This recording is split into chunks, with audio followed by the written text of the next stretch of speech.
Alrighty, welcome everyone to another episode of Dragon Heist, this wondrous tale of urban adventure. We'll be streaming here at Javelin Entertainment every Tuesday, starting at 6 p.m. Central. If you missed the last chapter, you can find it on the channel page or by clicking on the playlist link down in the description. Last time, our adventurers had met with the proprietor of the old monster shop, Elbrus Cyntrum, as they expressed their claim that one of his workers had stolen basilisk eggs from them.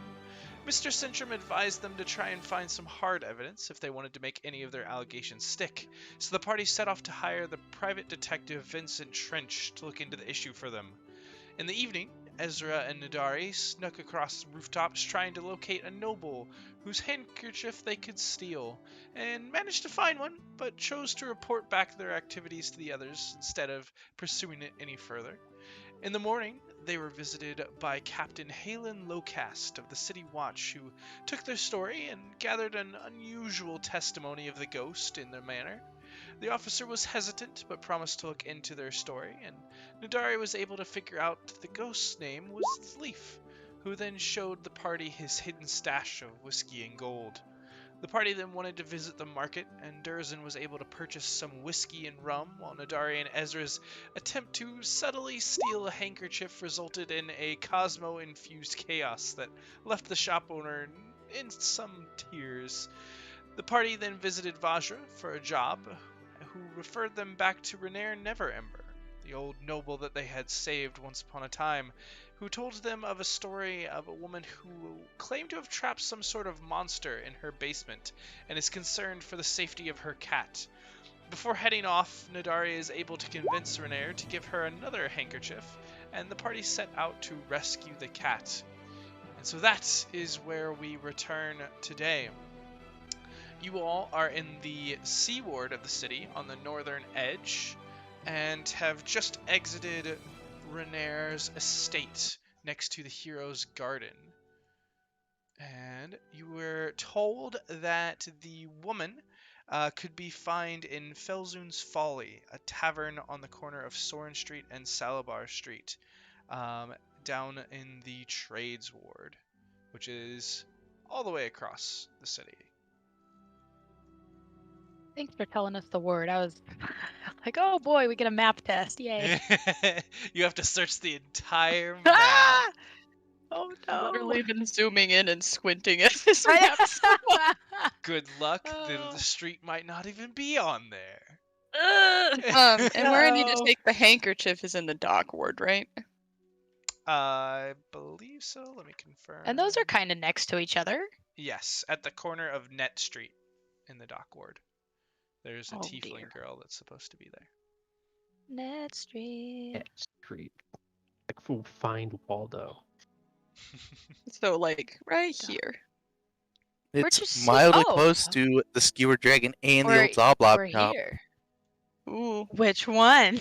go back to Huh? Zoblop and waste our money in even a better way than the, Than the Plymouth. weave telling us what we Yeah, I didn't waste my money. I got Hey, yeah, good use out of that pixie.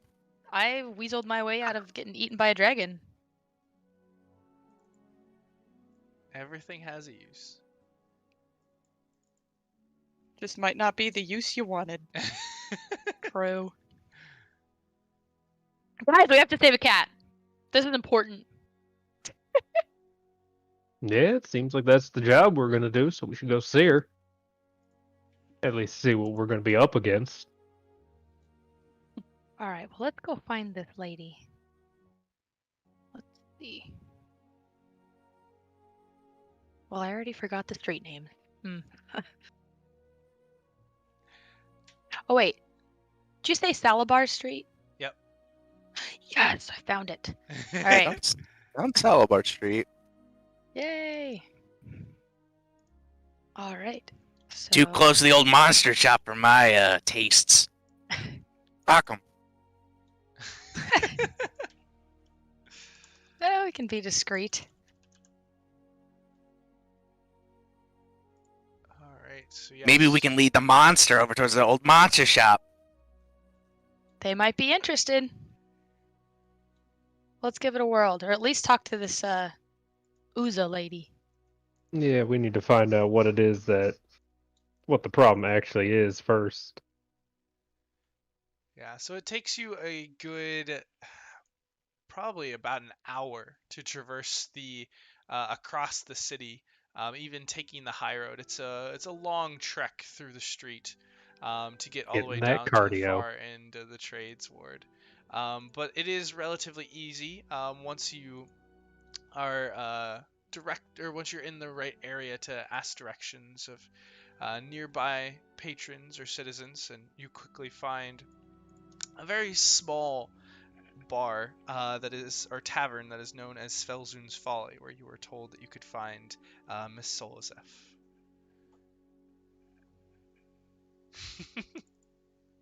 That sounds about right. Oh my gosh.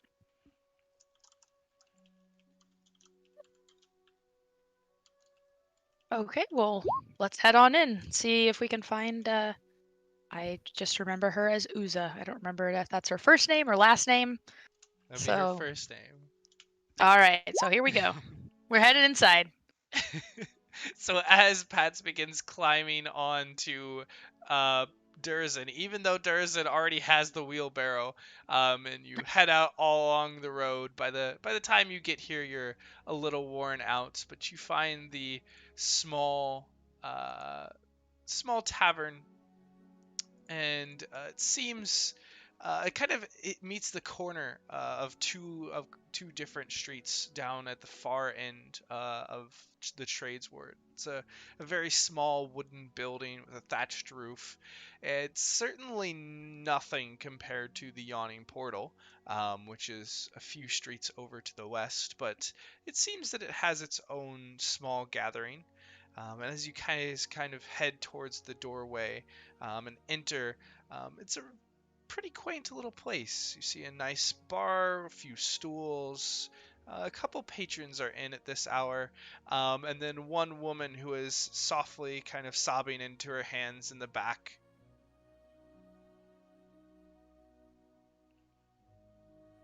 Well, I think we found our woman. Yeah, she's probably the Uzi lady. I think that must be her. And Ezra will just make her way through the tavern and head up to Uza. Yeah, Durizen will follow. Pat is hitching a ride. Hello. Women were supposed to sound cute when they were bawling their eyes out. Hello, miss? Yes. Are you Miss Uza? That's me, yes. I'm sorry. Yeah, oh, it's fine. I would be all out of sorts if I was. We heard from our friend Renaer. He told you that you're having a bit of trouble with a monster in your shop. Are you here to help? Oh. Yeah, that's why we're here. Oh, thank the sovereigns. Yes, I'm worried about Philippa. About who? Philippa. She's my cat, a long-haired mane. She's been in the house. I left in such a fright, but I couldn't find her in time. But the creature it was huge. I was scared for my life, and no one would believe me. I just was Philippa back safe. Well, first of all, what sort of creature was it that you saw? Yeah, what did it look like? Oh, I don't know what it was. It came out of nowhere from the basement. Just this massive thing with tentacles and eyes, and it was enormous, and I just ran for my life. It had to be It eyes. came out of your basement, not into your store from the like, outside? Your basement connected to the sewer or something? Not that I know of. We are on the lower end of town, but perhaps the sewers might run underneath my house. I'm not sure. And how many eyes did you say this thing had? And how many tentacles? Lots. Eyes, I think two? I don't know. Please, you must hurry. That sounds I don't pretty know normal, how long Durizen. Philippa will stay alive. Yeah, where's your shop, ma'am? It's just down the street. I can take you there right now. Well, time's a wasting. All right, let's go check it out. And she kind of Alright. picks up, grabs Ezra's hand as she's kind of the nearest nearby, and begins to just race out of the tavern, and down up Salabar Street to one of the nearby buildings, kind of on a small alley nearby. Durizen is trying to keep up because he does not want Ezra to go in there first. Try and stop Ezra, me. you better wait for me. Don't go in that building alone. And All right. you can see a narrow 3-story building that she just kind of stops at, and she kind of points, it's my house right there. Please hurry. We are strangers to this cat. Do you have anything that it likes to snack on or eat, or any suggestions for it trusting us? Oh, Philip loves chicken gizzards. There should be a few of them in my cupboard in the kitchen. Oh, and you'll need these. And she kind of holds keys out to you. This is to the front and back doors of my shop, which is on the first floor.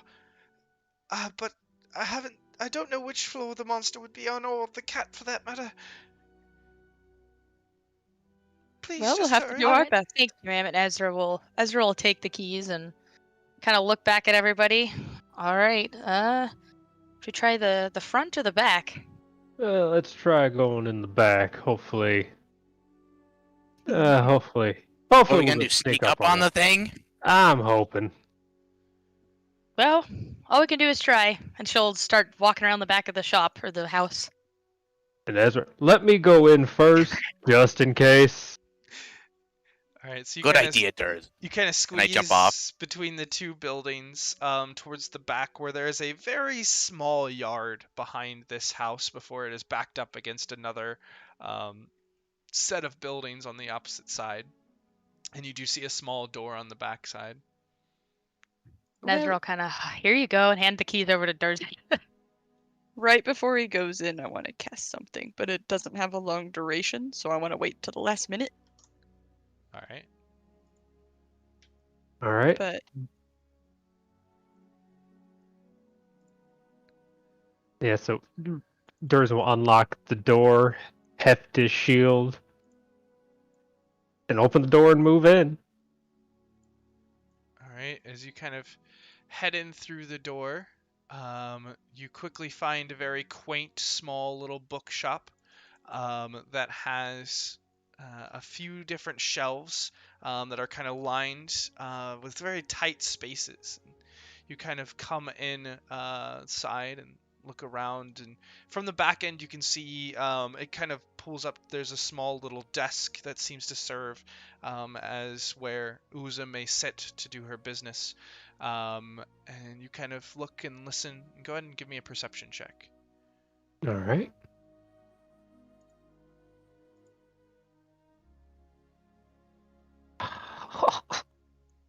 oh, You look around and you listen, and at least initially you don't hear anything. Kind of, there's a quietness, the old board's kind of creaking, but no sound of any monster or cat that you can determine, and the area looks fairly clean. You don't see any signs of disruption at all. All right. It seems like there's nothing here right now, but everyone keep a lookout just in case. Durzin will move in and let the others walk into the room. Pats will take up the rear. Yeah, Ezra, as Durzin was kind of like making his way in, Ezra was kind of like almost right behind him, like kind of peeking over his shoulder. She could see a cat. Sure, go ahead and give me a perception check, Ezra. Oh, okay. Here, kitty, kitty, kitty. who's more excited, Ezra or Lauren? Ah! Both. Yes! Yes. You see everything. All right, Ezra, as you kind of look over your shoulder and kind of call out, "Here, kitty, kitty," you just hear meow. Seems to be kind of distant and muffled. And you kind of listen and kind of look around. You know that it's certainly not coming from the shop, and it doesn't seem to be coming from above.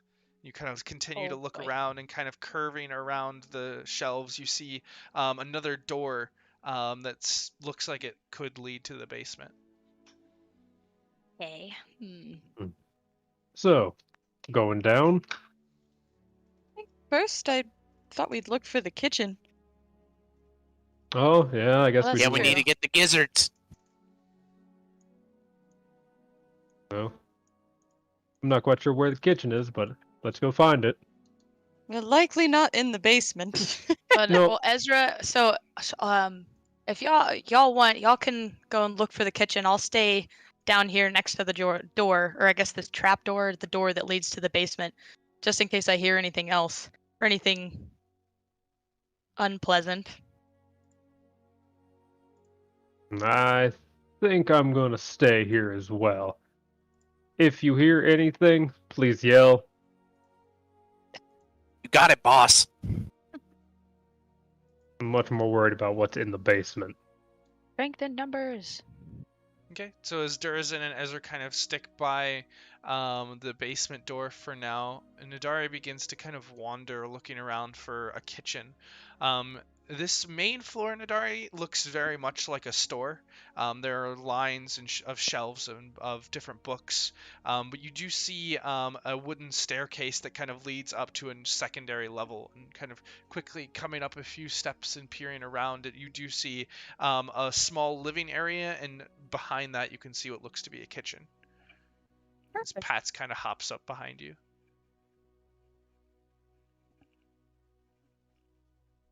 They said in the upper cupboards, correct? Yep. So I'll look there and see if I find anything, and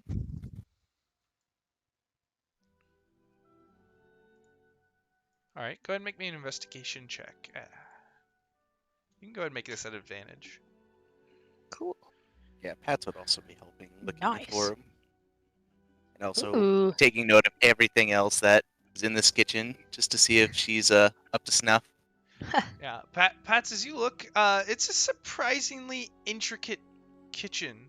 There are some intricate cooking appliances, different types of stoves that are extremely well made for this small building, and seem to be kind of almost a smaller size than one would typically find. And N'dari, as you begin to go through the cupboards, you find numerous different spices, different salted or cooled meats. You do find the chicken gizzards, and Pats, you can immediately tell that this is a multitude of different items specifically for kind of creating dishes designed for felines in general, but specifically for house cats.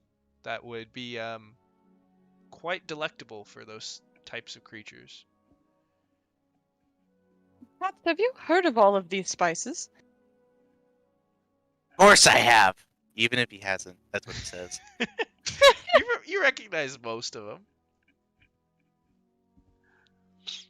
But yes, N'dari, you are able to locate a small kind of almost what looks like a cask, but that seems to have the label chicken, and as you look in, it seems to be salted chicken gizzards inside.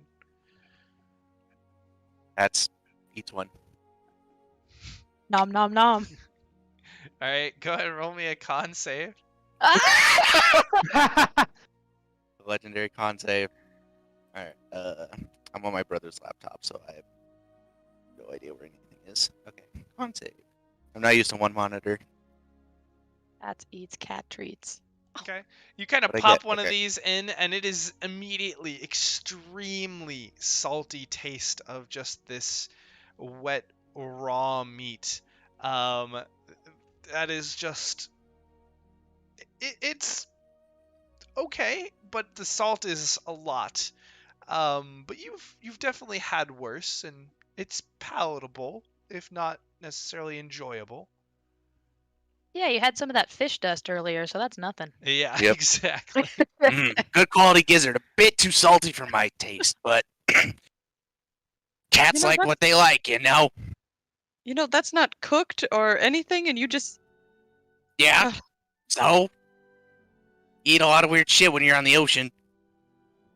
Well, I suppose that's fair, but if you want people to stop calling you a monkey, you might want to take some caution in what you're eating.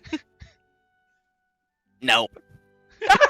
And then I just go But back downstairs. I'll take them with us so we can give them to... Hey, nothing ventured and nothing gained. Sometimes you just gotta eat the gizzard that's in front of you, you know? No, I don't. As she Well, looks down that's your at what loss. she has. So N'dari, you kind of grab the small little wooden cask of gizzards and head back down. And meanwhile, Ezra and Durizen, as you've kind of been standing by this door, is there anything that the two of you have been doing? So Ezra, how you been feeling? Notice you seemed a little off. Oh, I'm worried that ring is starting to take effect. I know, like, remember when we told you about our our lovely rooftop heist? Well, Yeah. we had I mentioned we had some close calls, and one of them, N'dari, just about, well, we kind of took turns. I almost fell off, and then N'dari almost fell off. It was great. But Rained a few days ago. It's fine. It was just a little slippery. But yeah, when I was trying to lift N'dari back up onto the roof, I was having a little bit of trouble, if I'm being honest, which was a little unusual. Cause N'dari, you're not heavy, as she kind of like shakes a finger at her. Well, I haven't been especially eating a lot of extra treats or anything lately. No chicken I gizzard? can fix that if you want. I can make some snacks for you. As long as they don't look like these gizzards, sure. The nut clusters kind of look like those, so I guess I'll make something else. Well, I think we Well, need those- to try and take care of that for you, Ezra, as soon as we can, because that's going to become a real problem for you. Yeah, it's just as long as it doesn't get worse. If this comes to a fight, though, try and let me take the lead. I've seen you get headstrong a few times, especially if you're not feeling 100%. Her never. Aw, Daddy Durizen's gonna take the lead. Usually it's fine. I applaud that sort of thing. But if you're not feeling your best and you got some sort of magic nonsense, that's not worth getting hurt over. Yeah, it's not the greatest magic to get mixed up with. Then Ezra, I'll how take about a you? back seat. Then Ezra, how about instead this will be your job? And she hands the gizzards to her. Her eyes light up. So Alright. he can take care of the monster, and you can lure the cat. All right, that works for me. And I'll cover you. And she like puts her two little hand crossbows up, like yeah. Oh, I feel better already. Yep, and I'm sure looking forward to a multi-eyed, multi-tentacled monster. Yeah, So- don't you hesitate to tag in, Durizen. I'm not sitting completely out. I'm just hoping it doesn't have too many eyes. Ruin them. Anyway. I need to harvest those eyes. I only have the one, and it's almost done. I'm gonna want more, probably. Oh, I forgot still about don't want to that. know about that. Thank you Af- for reminding me about that. I Oh. will forget about that now. Thank you. All right, let's go down in this basement. You guys ready? She Yeah. holds Aye, up aye, the gizzard Captain. cask. Let's go. Yeah, after the festival, I think I'm good on eyes for a little while. More for me then. And Durizen will open the door, and as a group, I guess we'll move down with Durizen in the front. Stomp, stomp. All right. It has unfortunately been at least a minute, and so your hit points do fade. Or, sorry, the immunity to frighten. Yeah, there is hit points as well. That's what I thought. Yeah. But that does fade. But N'dari, you do get your concentration back. As all of you come down these, or open up the door, you see a wooden staircase that descends down into a basement. You can see a small lantern at the bottom that shines some light into the initial part of the room. It does seem to be dim down here, but the lantern does give a bit of light. And you can see a few barrels down at the base where it begins to open up into a larger room.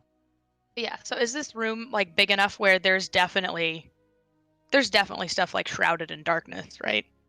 Are you guys going down the stairs? Right now, all you can see is what looks to be kind of a dead end that turns to the left. Oh, I see. I'll get some lights out. I'll get a couple of them to kind of move. So we Thank you, can see a N'dari. little That makes better. that a lot easier. Yeah, I was gonna offer to take my necklace off and hand it over to Durizen if need be, but dancing lights works. Well, you might as well hand it to him in case I lose concentration. True. Let's see, I forget how long that lasts.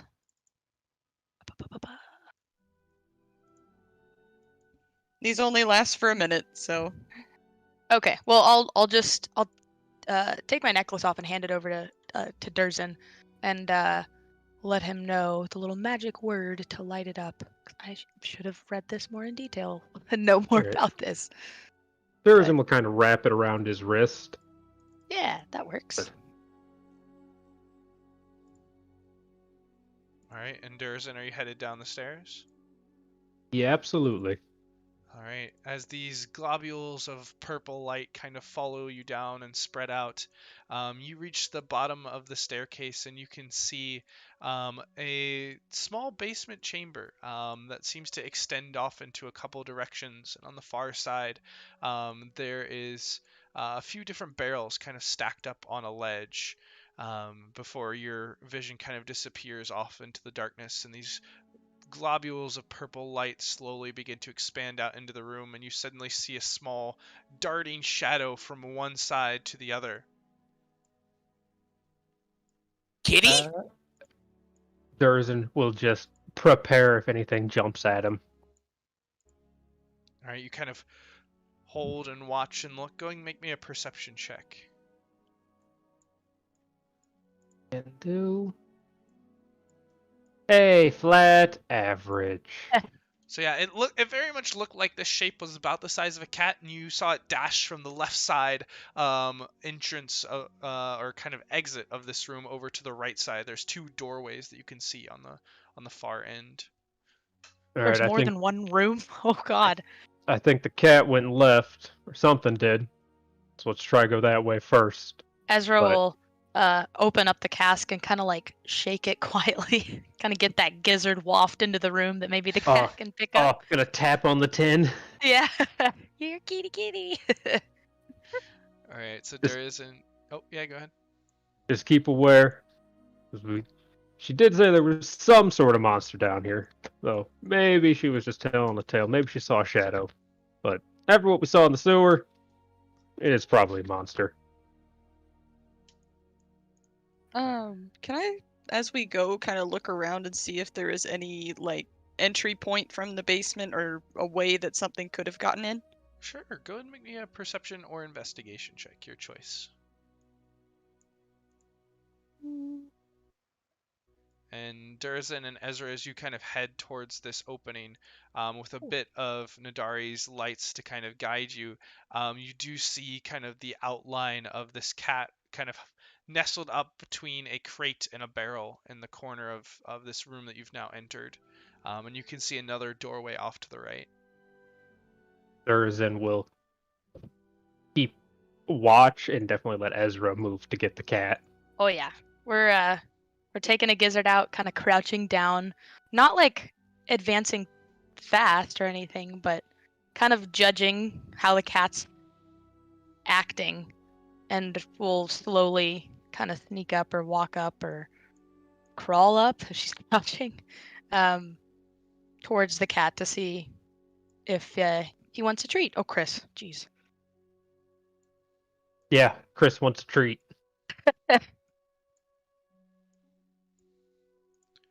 All right. So Ezra, you begin to slowly approach this cat with kind of the cask held out, and N'dari, you kind of step forward looking The basement is remarkably well intact. All of the cobblestone that makes up the floor is well built and well proportioned. It doesn't look like there are really any cracks at all, much less holes large enough for a creature to emerge. The walls are pretty solid. The foundation of this building seems well built. The wood is not rotted or anything. Kind of looking around, you don't see much. And as you kind of follow Durizen and Ezra into this back room, you do kind of catch sight of that doorway off to the right. And you can see as this doorway kind of extends to what looks like it may have been used for storage. There's a few boxes kind of pulled off to the side and on tables, but they look like they've been kind of moved away and shifted out to the side. And you kind of take a step forward to take a closer look. And Ezra, you kind of move towards the cat with this cask open as you kind of shake it, letting it see the gizzards, and you see its interest is piqued as it peeks up its head and takes a step forward to you, and you kind of reach out towards it, getting close, and then it kind of and kind of recoils back against the crate and kind of back behind the barrel. Did it cut out? Did you hiss? Did the cat hiss? Yes, it did. Oh no. Oh, it's okay. And she'll she doesn't know if it's scared of her or what, and she'll kind of she won't set the whole box down, but she'll set one gizzard down on the ground and kind of back up a couple of feet and give him some space. It's okay, kitty. You don't have to be scared of me. Give me an insight or animal handling check. Okay. I'm better at insight, but it's your choice. Shit. So as you kind of set it down on the ground and kind of, here, kitty, it's gonna be okay. It just kind of stays back behind the barrel, staying away from what looks to be you. And you kind of wait and watch carefully as, come on, and kind of try and pick one up again and kind of hold it out, trying to bait it. In the meantime, N'dari, you get closer to this section and kind of look in, and you can see that where these boxes and barrels were kind of stacked before, there's actually a staircase that seems to kind of descend down into darkness below. And you can see that there's kind of this greenish slime that seems to be coated over some of the stairs. Hey guys. I think I found where that monster might have come from. You found the sewer stairs? How did you know there were stairs? I guessed. Could have been a ladder. I thought it might have been a ladder, but I took a 50-50 shot, and I succeeded. How Not in the sure world if did you we- not know there were stairs down here? I mean, have you seen this place? This is spooky as hell. Yeah, but she lives here. Yeah? I don't know. We Yeah. live at... Yeah, that's fair. Does she? Well, maybe she's scared of the basement or something. Does it look like she comes down here regularly? It A looks lot to of- be a nice area. Is there anything weird with the doorway? Does it seem like it's a hidden wall of some sort that it wouldn't be easily noticed? Not especially. And Durizen, as you're kind of talking back and forth with Pats, you suddenly hear this kind of slithering just... Oh no. And as you kind of turn around and just kind of look out into the dim light of this, the purple dancing lights across the room, at first you don't see anything. And then your eyes go up to the ceiling, where stuck to the ceiling with many legs is this pulsing, bulbous, worm-like creature with these tendrils that just lace off of fanged mouth. And as it begins to approach next to Pat's, I'm going to need everybody to roll me some initiative. Oh, it's even uglier than I thought it was going to be. Yum yum. Actually, I need to. Does it look in any way edible? Oh, I love this question. This is my favorite question. Depends on how brave you are. Can I eat So Or how stupid. stupid. Oh, That's that is ugly. something. Oh, I didn't select the Bleh. token. Yee. Hey, the token wasn't on screen whenever I There, I'll do rolled this initiative. again. Okay. I Make have sure I gotta click my thing. 6.13. Nope. 6.13. I need to edit it to be 6.14.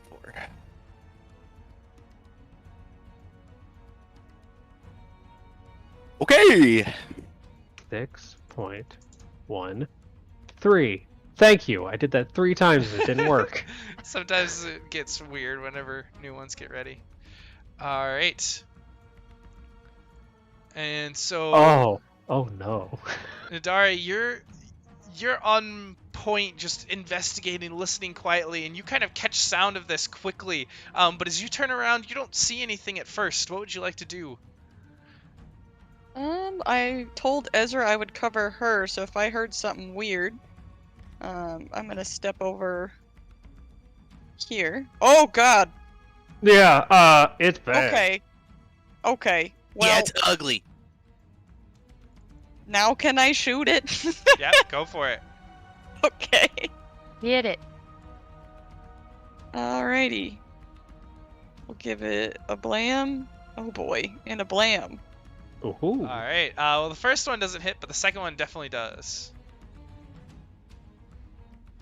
As you fire out one of your crossbolts into it, it just sinks into this pulsing body, and you see it goes in a good couple inches, but there's no blood, there's no real reaction. It almost just gets absorbed into the fleshy-like worm. Oh, good. Anything else, N'dari? I just want to turn to Ezra and be like, Ezra, do you have that cat yet? Working on it. And Ezra, it is your turn. Oh dear. Okay. Well, well, I feel my job is to get the cat, and I'm not very good at ranged things. So, Ezra will kind of turn around, look at that thing, and go, ugh, turn back to the cat, and like try to at least, send off calming vibes to, was it Philippa? Yes, I think that was the cat's Philippa. name. Okay, Philippa. All right, and then she'll one more time just try to inch a little bit closer, like hold the gizzard out, like it's okay, kitty, we're here to help you. We're gonna get rid of that thing, and then she'll like, if she can, object permanence of a baby, try to block the cat's view so she doesn't see, or so it doesn't see the monster. All right, go ahead and give me an animal handling advantage. Alrighty, go go go. All right, and that is.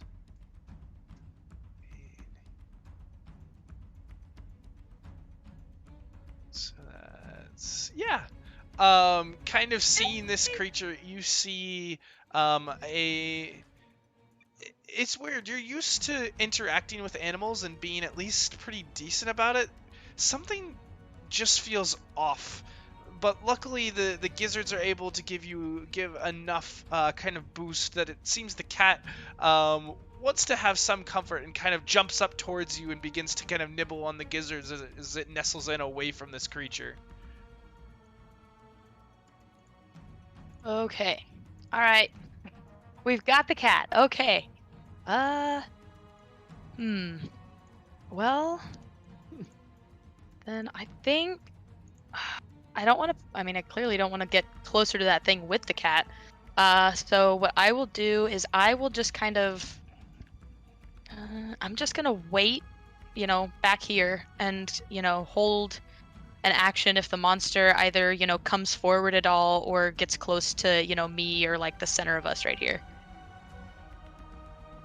All right. It would have been your action to kind of interact with the cat. Oh, to right. grab it. Okay. Yeah.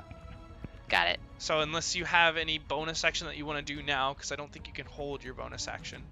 Right. Or you can use some movement if you want to reposition at all. I don't think there's a bonus action or anything that I want to do. Bonus action, yeet the cat. Whoa! Throw him up the stairs. I mean, I guess I'll just. We'll just kind of stand in the corner. We'll just boop, scoot over a little bit. Alrighty. See how bad this is And gonna yeah, hurt. like I'll stand. Yeah. It's okay. I'll be fine. I'll be fine. It's fine. I'll It's fine. yeah. Oh, I'm keeping myself between the cat and the monster. Alright, and this creature does begin to crawl, or rather almost slither, across the top of the ceiling with these tiny legs and these large, bulbous, glistening eyes. You can see rows of sharp teeth behind large tentacles that kind of wreath down, and as it begins to extend itself down from the ceiling towards Pats, these tendrils kind of reach out and move towards you, Pats. And as they kind of wrap around you before you can escape out of them, you feel a tingling sensation as the tentacles touch your skin, and you're going to take six points of poison damage, and I need a Constitution saving throw. Oh boy. Oh. Hey. Hey! All right. As this kind of poison gets into your skin, you can feel it trying to take hold of you, trying to kind of slow your movement, but you're able to push through any effects, and it doesn't seem to capture on you.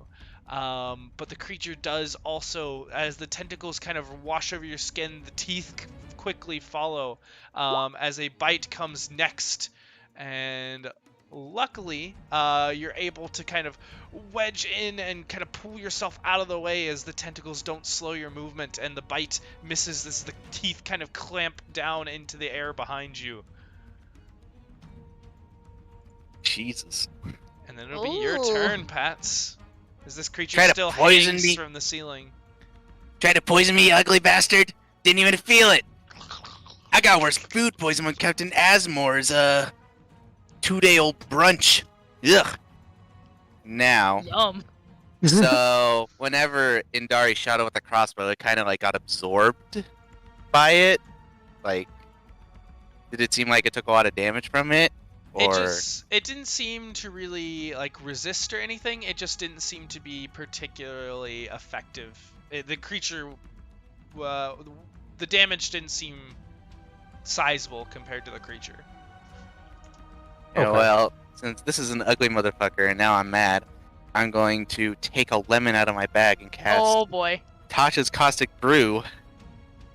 All right. If only Torn was here to see. I know. That's at 1 level. Spell save DC 13. All right, and as you just kind of chew up this lemon and then just begin to spew this line of acid that emanates out from you, you see as the creature reacts remarkably quickly, kind of scuttling across the ceiling as this lace of acid sprays across the ceiling, a blackish line before it curls back around right in front of you. Well, that's all I tried. That's all I can do. And I get back behind Durizen as far away as I can. Uh-oh. Nope. Go. All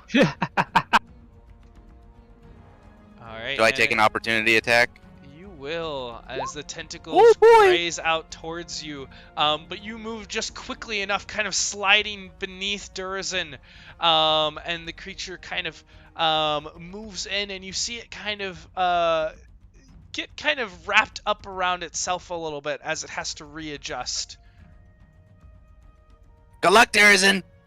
Yep, I'm gonna need it. And it is your turn. Oh boy. Durizen is going to move forward to fill the gap. And he's going to take a swing with his war pick. All right, go for it. Top. That'll hit. Woohoo. Yee. All right. 8 piercing. And then I'm not sure if it'll work, but I'm gonna try and knock this thing prone. Okay, go ahead and give me an athletics check. Yep. And...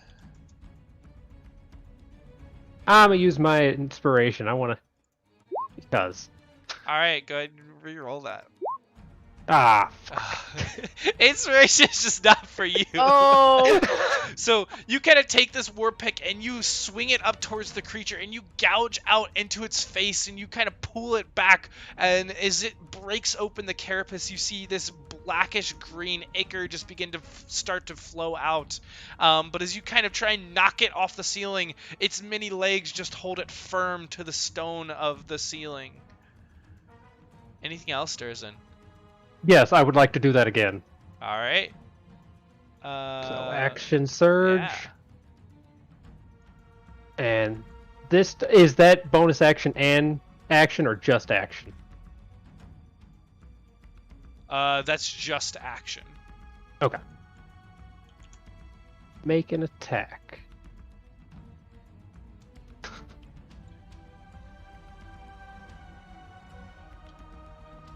I'm gonna take it a 9 doesn't hit. 9 does no. not hit, unfortunately. All right, then I shall stand here. Pray for me, everybody. Oh boy. I shall stand here. All right, N'dari. Let's try some dissonant whispers. Let's ooga booga it and see what happens. Okay. What's the big ceiling millipede scared of? So this is Bigger a wisdom centipedes. saving throw. All right, go ahead and roll me damage. All right, as you kind of send out these whispers, just kind of floating through this imminent dark purple black magic wraps around this creature, and you see as its head shakes back and forth as it begins to writhe and kind of curl across the ceiling, looking like a grub squirming across the ground, but on a much larger scale. It doesn't seem to like that very much, and its eyes kind of turn towards you, N'dari. So it likely passed, as it is not moving away. Oh, does it do that? If Did I it miss fails, yeah. Oh, yeah, as it does not like this, it kind of turns and begins to crawl across the ceiling. And is it as far as its speed allows? Yeah, so it moves. As it crawls back into the darkness away from you, Durizen, you can make an attack of opportunity if you'd like. Oh, sure, I would love to. It's close enough that it might be. That barely hits. Oh. Ah, yes! As you chunk it for another piece of, just pulling out another piece of the carapace as more of the ichor begins to pool across the floor as you hit this thing as it retreats. Alright, and I hope the way we came in's behind us and not in front of us. Yes, you should be able to see the staircase. Like this way? It should be down here. This way? Okay. Ah, okay. Yeah. All right. Okay. And So Ezra. Oh, was there anything else, N'dari? Did you want to use any I movement? do have a bonus action. You do. So And movement. True. That is true. I will turn to, let's see. I think I'll turn to Durizen on this one. And just be, let's see, do I have something prepared? I do! Alright. Yes. So she'll turn to you, grab out her lute and start strumming it and just go, being a father can be tough. Always asking, am I enough? But your daughter would call you bluff, so life is not that gruff. Oh, a single tear rolls down Durizen's eye. Boom! And, I told... Oop, my cat, the auto feeder went, so he ran across my lap. Anyway, I'll probably wait with my movements until Ezra gets out. But I can't hold movement, right? So I'll just wait till my next turn. Yeah, because you already used your action. Yep, that's fine. Thank you. All right, then that'll bring us to Ezra. Okay. Well, if that thing's running away, no need to engage it. So, well, she'll just kind of, call out to everybody, like, Pat, you good? Like, I've got the cat. And she kind of points over, like, are we taking this thing down or what? Well, I've been better. And I'm kind of pissed at that thing now, so I would like to kill it and then eat it. Oh, Is that really necessary? Well, who says it might come back? Well, that's fair. Probably get the cat and everything out at least first. Exactly. Not a bad idea. all right, I can do that. And besides, we might get paid more if we actually kill this thing. All right, very true. Yeah, Make way, here you comes know the what? cat. Oh, I knew I could appeal to you guys that way. okay. I apologize. I don't remember how to do the like fancy like this is the path I'm taking and then my token does it. So, Yeah, if you click your token and then Oh, click hello. Q while you're holding your token, then it should take care of that for you. oh, click the token and then click Q, you said? And then you can set Okay. waypoints with right click while you're doing that. Oh. Okay, with right click. Okay. So Sorry. like for corners and in- stuff. Yeah, cat and microphone. Is it here? I can't see. Oh, now I can see. But I can't see which way. Tuck. I can't. Move! Ah! A real cat interferes. Oh, no. The cat climbs across Ezra's face. She's like, I can't see. No! That does not sound like a good animal handling check there, girl. Apparently not. Hang on. The map's all wonky too, so I'm gonna go here real quick so I can take a look. Oh, I see. I see. Oh, I see. All right. What do you see with your orc eyes? Good. All right, so we're going here. That is 40 feet. So we're standing at the base of the stairs. Come here, kitty, kitty. All right, as Ezra races away with the cat around the corner and away from the creature. Anything else that you want to do, Ezra? Reminder: movement is action, correct? So there's none of that holding action, right? Movement is not an action. Oh, Dashing then we're is You an holding. can take action. the dash action and get an Oh, extra okay. 40 movement or That's whatever your move speed is. Oh, think. All right, then we're gonna do that. We're dashing right up the stairs. All right, so that'll get you out back into the bookstore, but I'll just move you up to the top of the stairs as All right. you watch as Ezra dashes away with this kitten or with this cat, just taking it back up to safety. Meanwhile, this creature, kind of retreating and licking its wounds in the darkness, kind of begins Ew. to kind of have a bit of anger, and we're gonna see. Let's see. It can only so it is going to slowly come back out of the darkness towards Durizen and kind of lean as its tentacles move to brush next to you. That will hit. And as these tentacles touch your skin, they begin to burn Durizen as poison sets in, and you're going to take 5 points of poison damage, and I need a Constitution saving throw. And try. Ugh. Can fail. All right. And Durizen, Am I paralyzed? as these tentacles begin to rush across your skin, you feel as your muscles lock up and your movement stops as you are indeed paralyzed from this poison. Damn it, arthritis, not now! And Oh no, that pesky arthritis. there we go. Dang it, Durizen. I thought you ate enough of my food so you wouldn't be susceptible to this kind of shit. I'm sorry, I've been putting in the potted plant. And I believe, let's see, is paralysis the auto crit? Or is Oh, yeah. that just advantage? Oh, yeah. Crit. Not an auto hit, but it's an auto crit. It's advantage and auto crit. I suppose there wasn't enough nutrients in those eyeballs to keep your arthritis from locking you up there. They aren't ready yet. Do it. Do it. I'm just making sure on that I have that correct. Yeah, I'm pretty sure it's advantage on melee attacks and an auto crit on a hit. Yep, that is correct. All right. So as you, your muscles lock up, you feel as the teeth kind of graze you.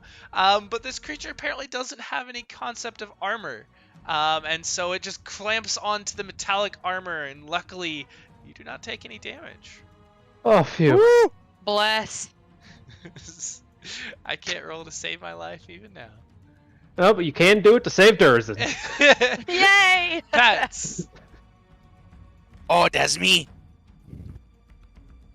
Durizen, no! And I take out a lemon, and then thinking wisely, I decide not to cast Cautious Caustic Brew. Instead, I take my crossbow, What? I shoot at it, Alright. and I miss! As you kind of pull out the crossbow, and kind of trying to follow N'dari's lead, you fire out a bolt, but making sure to avoid Durizen, it just goes and slams into the stone next to this creature as it's still writhing across the ceiling, wrapping around Durizen. Well, I tried. You'll be okay, right, Durizen? Right?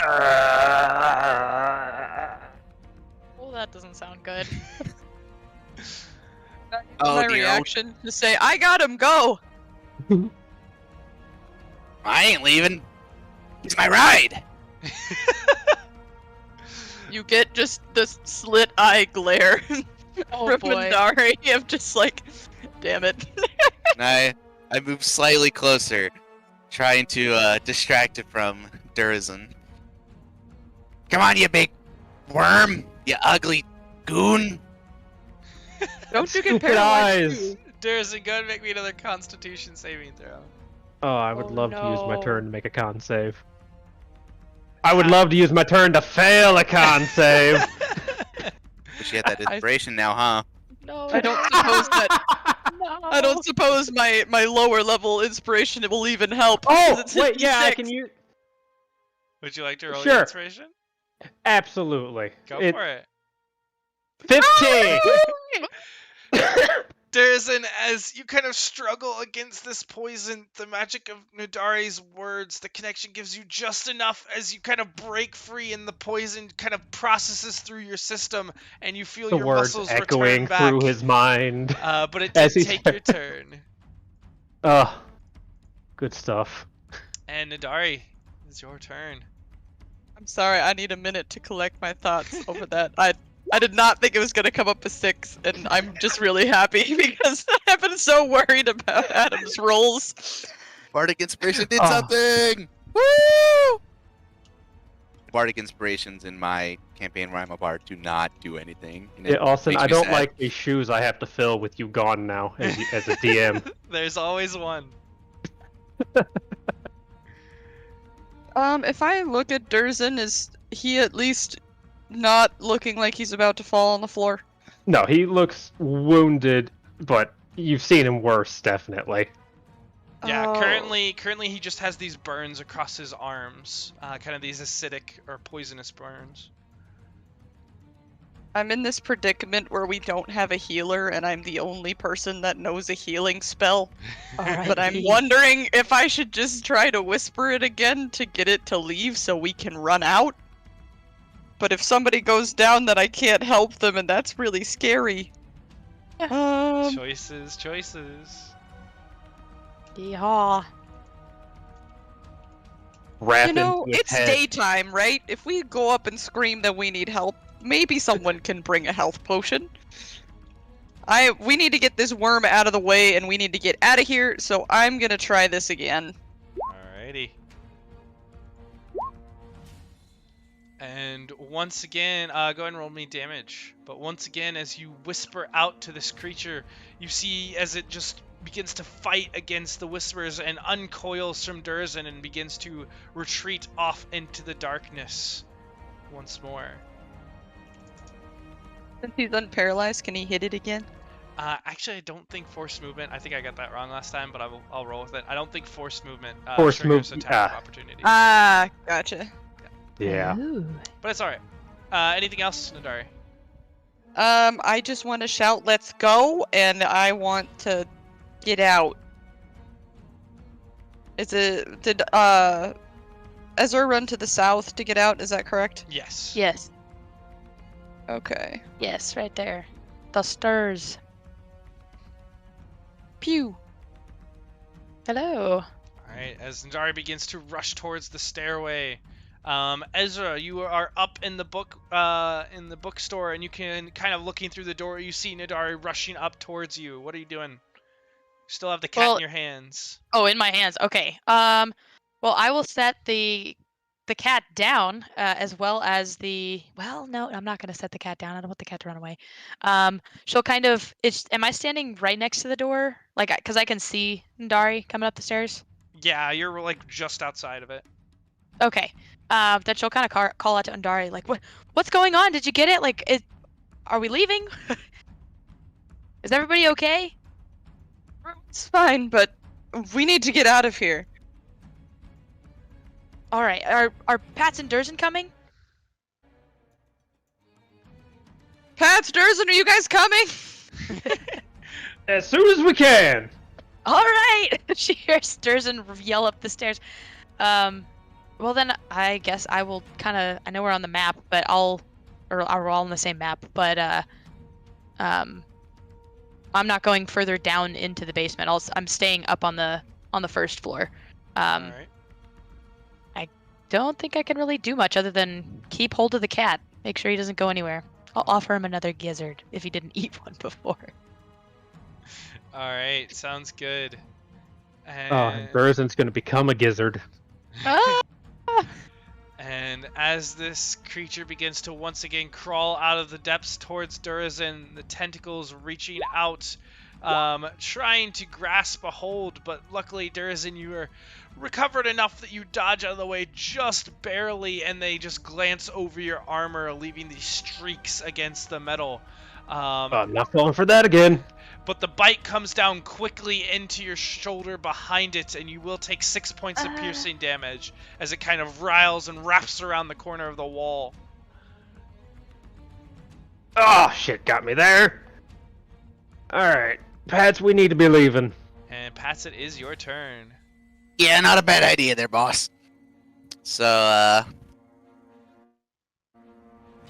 while he's attacking Durizen, I'm going to, let's see. I'm going to move to like right here, and then as I'm rounding the corner, I'm going to take a bite of my second lemon and cast another Tasha's Caustic Brew at it. Alright. If I can find it.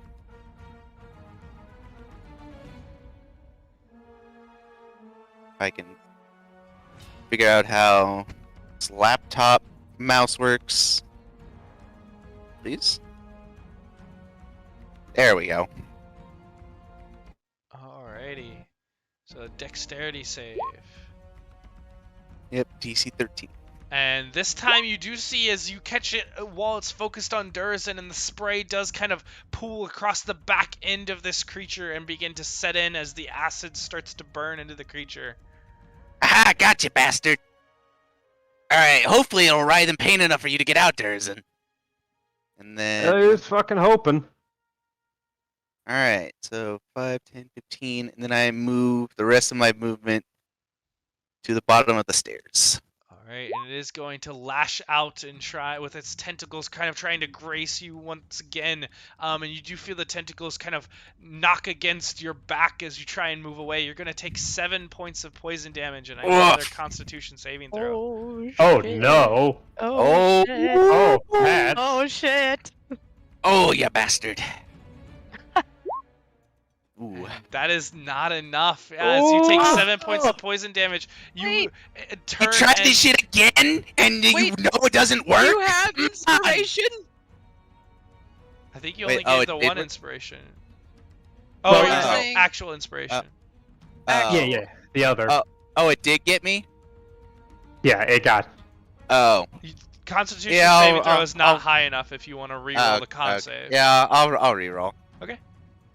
There we go. So yeah, as you feel your muscles start to lock up, and then there's just this kind of adrenaline rush through your body as you just kind of surge forward and kind of fight through it, stumbling forward. It's difficult, and N'dari and Ezra, you watch as Pats comes around the corner, just kind of stumbling and knocking into the wall, but he seems to have pushed off the paralysis poison. Can't believe it would try that again after knowing it doesn't work on me. Crazy bastard. And if you wanna, or can you go any farther? Because if he wants I cannot to move past farther. me again, okay. I figured you were small enough. I'd be like, go, but never mind. And then Durizen, that'll bring us to you. Yes, I would like to use my bonus action to second wind. All right. Wise. Yeah, it's a D10 plus 2. Okay, 6.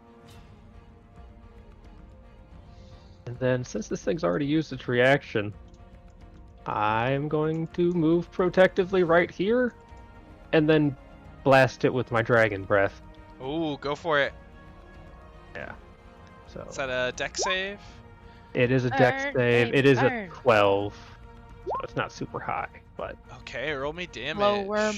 Yeah, slow worm. 6, 7. All right, as you just kind of breathe out, is it a line? Yes, it is a line. This just line of acid as you kind of cover the front half as Pats's caustic brew begins to burn. You watch as the acid burns from both ends, and you can see the carapace rapidly dissolving, and it does not look great. Anything else, Durizen? No. All right, N'dari.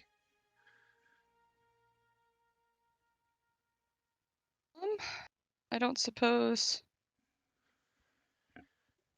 I can't shoot it from where I'm at. No.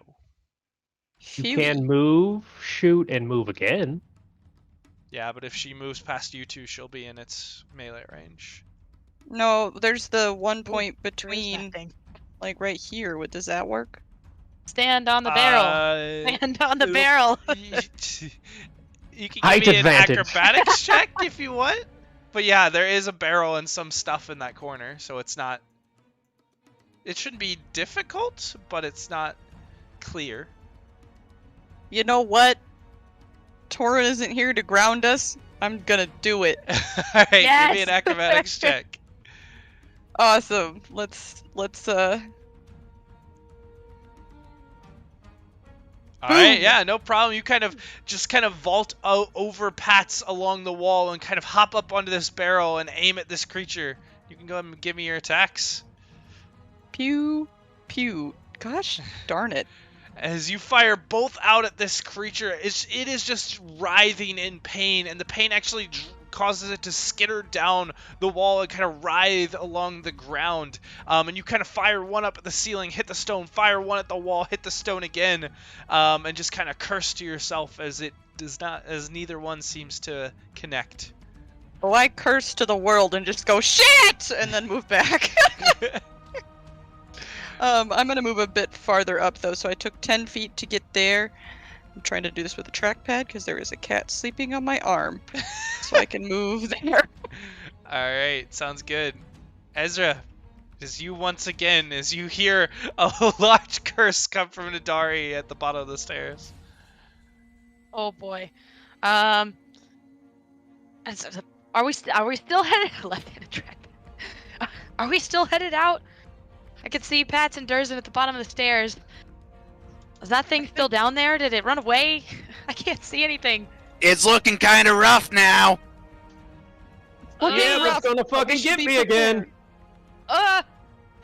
Here, can you take the cat?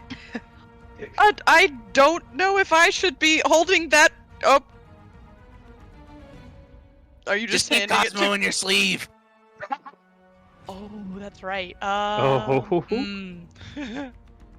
All right. Well, you know what? Ezra, not thinking, is gonna hand the cat and the treats to N'dari, and rush down the stairs. Alright. So it's essentially 10 feet before where you're actually at, so just subtract 10. Okay, from so your movement. 30. Okay. Yep.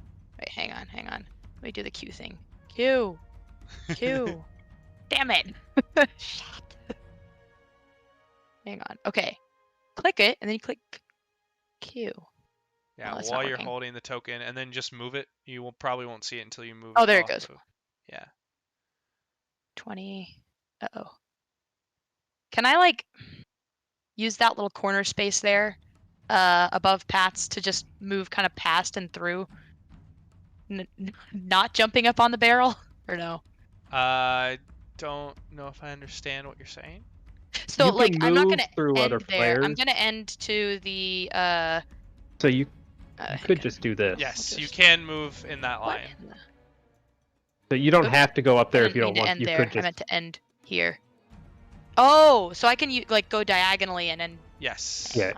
So you can okay have moved one to the left as well, and it's the exact same distance. there. Yep. Okay. Okay. And that All does right, put you in and melee she's- range. Oh yes, it does. Oh well, we're gonna hit the bitch. Let's see. I'm going to. So I use my. Damn it, movement. Ezra! I thought I told you to let me handle this. Well, you said it was looking rough. No, Pat said that.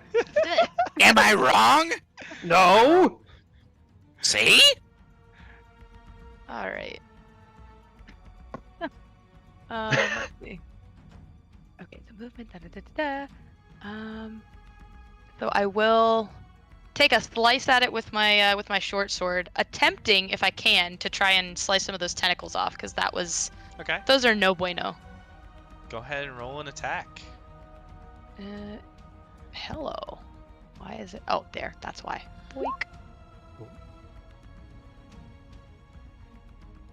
Okay. So Stab it in its dumb face. Yeah, get him. yeah, Ezra, as you kind of swing out, once again, you don't have the strength behind it, and as you Oh, swing shit. into it, it doesn't seem to actually cut through the carapace. It hits the creature, but your weakened muscles don't seem to provide enough force to actually do any damage with the swing. Okay. Ezra, this is what I said. It's fine. Hang on. I'm a monk. I can hit things multiple times, right? Hang on. So I've used my movement. I've used an attack, or an action. And hang on. Is it martial arts? Yeah, so you, with martial arts, you can make an attack, an unarmored attack as a bonus action, and if you expend ki, you can do two. Then you can do multiple. Okay. We'll just do the one bonus action to test the waters. I'll use. Do I have to click martial arts? Nope, you can just roll me another an unarmed Unarmed? attack. Yep. Doink. Oh, good. Yeah, and once again, just weakly swinging into it, you crack into it, and you seem to hit the creature, but its carapace is just too thick, and your muscles too weak to actually get into it. Ooh. Well, that's no good. And I've expended all of my movement, so. Oh, Well, I'll just I'll just watch it writhe, I guess. I can't do much else. All right, and as it turns towards you, now writhing angrily, and it seems to try and move towards that passage with you in its way, it is going to kind of pull those tentacles out towards you. And that is going to hit. You're going to take 6 points of poison damage, Ezra, and I need a Constitution saving throw. Wait. Durizen It should would... take damage from Tassa's Caustic Brew at You're the start correct. of its turn. Roll me 2d4. Okay. Well, You actually, said 6 points, right? 6. is fine. Ooh. Ooh. Ignore that. Oh, yeah! That is exactly what you needed, as this creature goes towards you, Ezra, and then just kind of collapses as the burning just Ooh. wraps through the rest of its body. And So I it didn't take damage. dissolves. Mamma You did mia. not. Oh. Well, don't worry. You weren't going to take damage anyway. As the back end of this creature just dissolves enough that the Oh, writhing yeah. stops, and it's just kind of lays still across the bottom of this basement floor. And you all are no Where longer. if I now take damage from the cat scratching me from you handing it to me. Oh no. I do need for N'dari to roll me an animal handling check. Oh. Are you sure? Yes. Ah!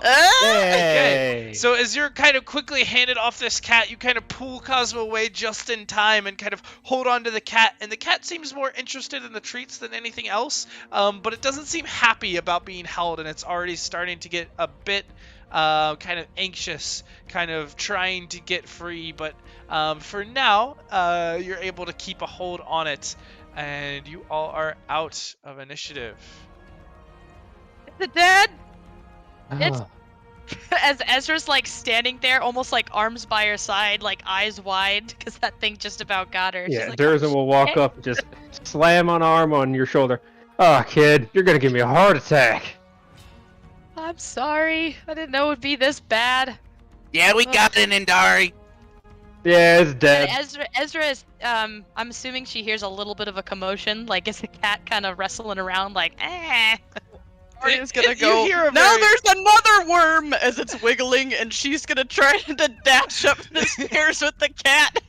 Oh yeah, Ezra is gonna run up after N'dari.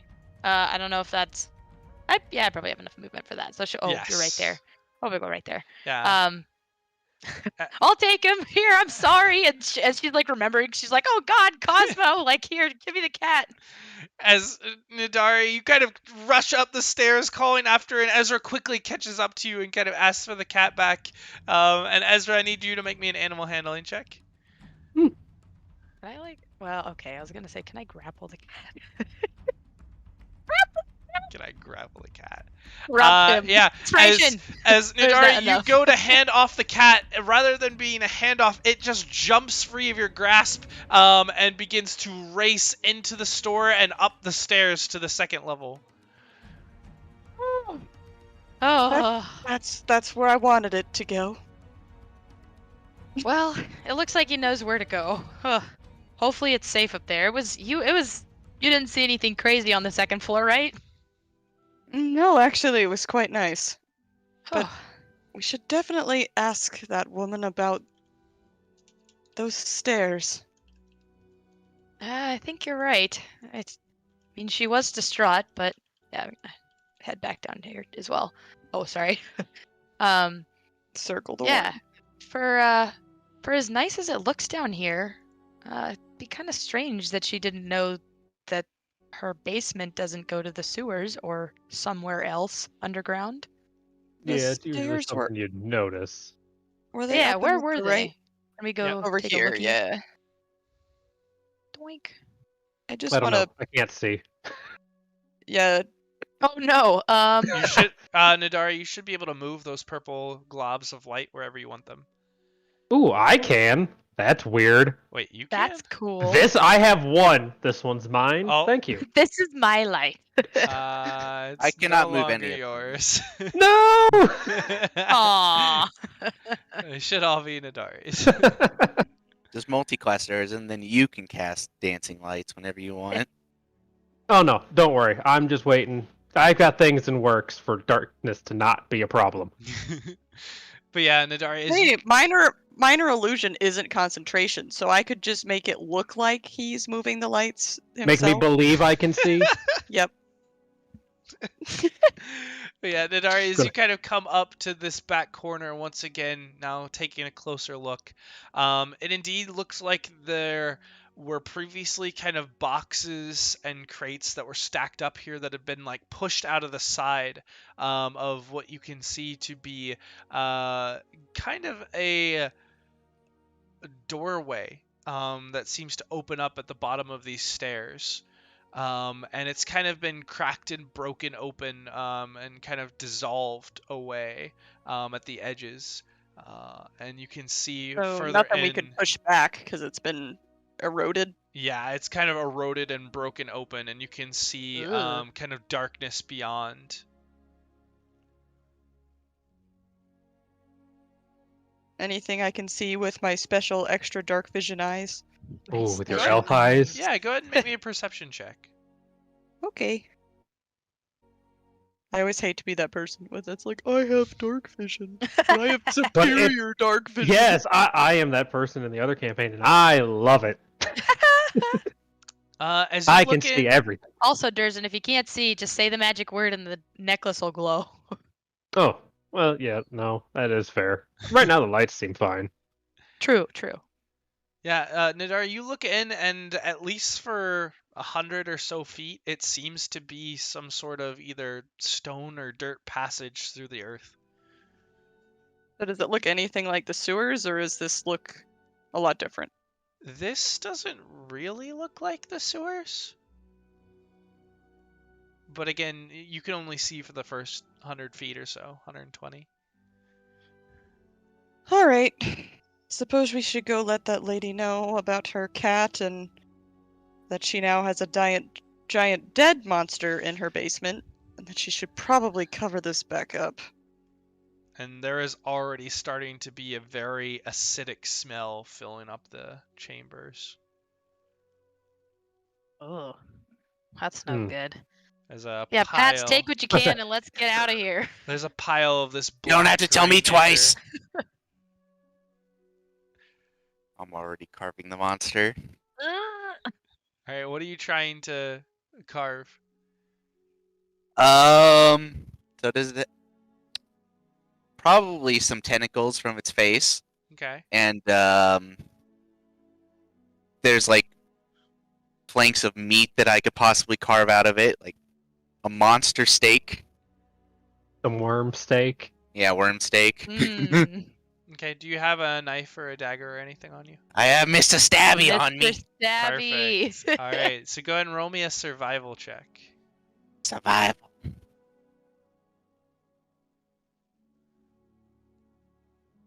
Aw. All right, and then I need a Constitution save. Oh no. Oh. Oh, always the con save. Ugh. Need some gloves. Oh. Oh. All right, so as you begin to kind of rudely carve into this creature, the carapace is pretty thick, and as you get into it, you get this very like thin, wispy type of flesh, but you're able to kind of carve out a few of these steaks that are maybe, I don't know, about roughly 6 to 8 inches in diameter. And as you move towards the face, you begin to kind of just cut off these tentacles. And as you go to kind of grab one that you've cut off, you feel as the poison still coats across your hand. And you're going to take 4 points of poison damage, and your body suddenly locks up on you. Oh, damn it. Oh no. Ah, shit. That's... Ah, crap. This is what happened to me. Just carry him. Yeah, I'm on it. Put him in the cart. Just like throw him over his shoulder like a sack of potatoes, and it's just gonna start careful walking with the up meat. stairs.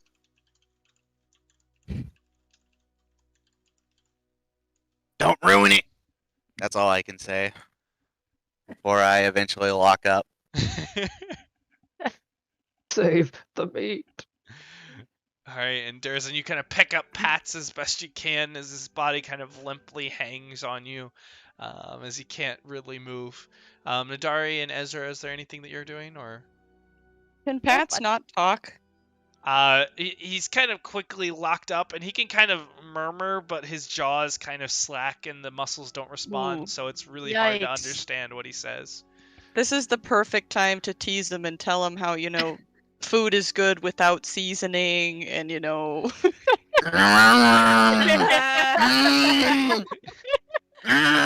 no. complete bullshit about kitchen stuff that is completely incorrect. No. Ah, don't worry about them too much, Pats. I'm sure they won't do half the things they're saying.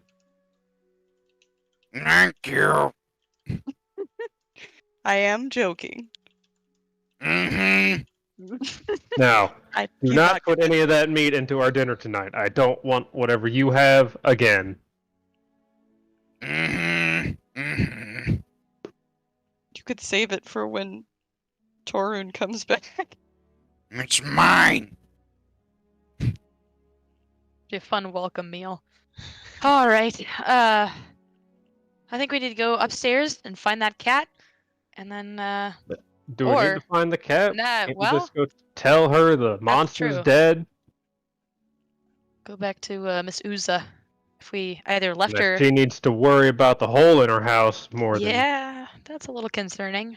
Yeah, you guys left her out in front of the house. Okay. Yeah, I let's didn't just know go if she get would her. have gone back or what. All right. Well, Been in then- here 15 minutes. Ah, they're dead. They've been gone That's- too long. That's another party down the drain. All right, so you all kind of head Headed back back. out the house, kind of closing the door to the basement as you kind of look, and you can see the cat kind of eyeing you all from the railway and on the second floor. But you head up and out to the streets, where you Bye, see kitty. where you see Uza kind of waiting very anxiously out in front, and as she sees you, oh, did you save Philippa? Yes, Well, yes, he. I think I can't remember if she said he or she. Uh, your cat is safe and sound.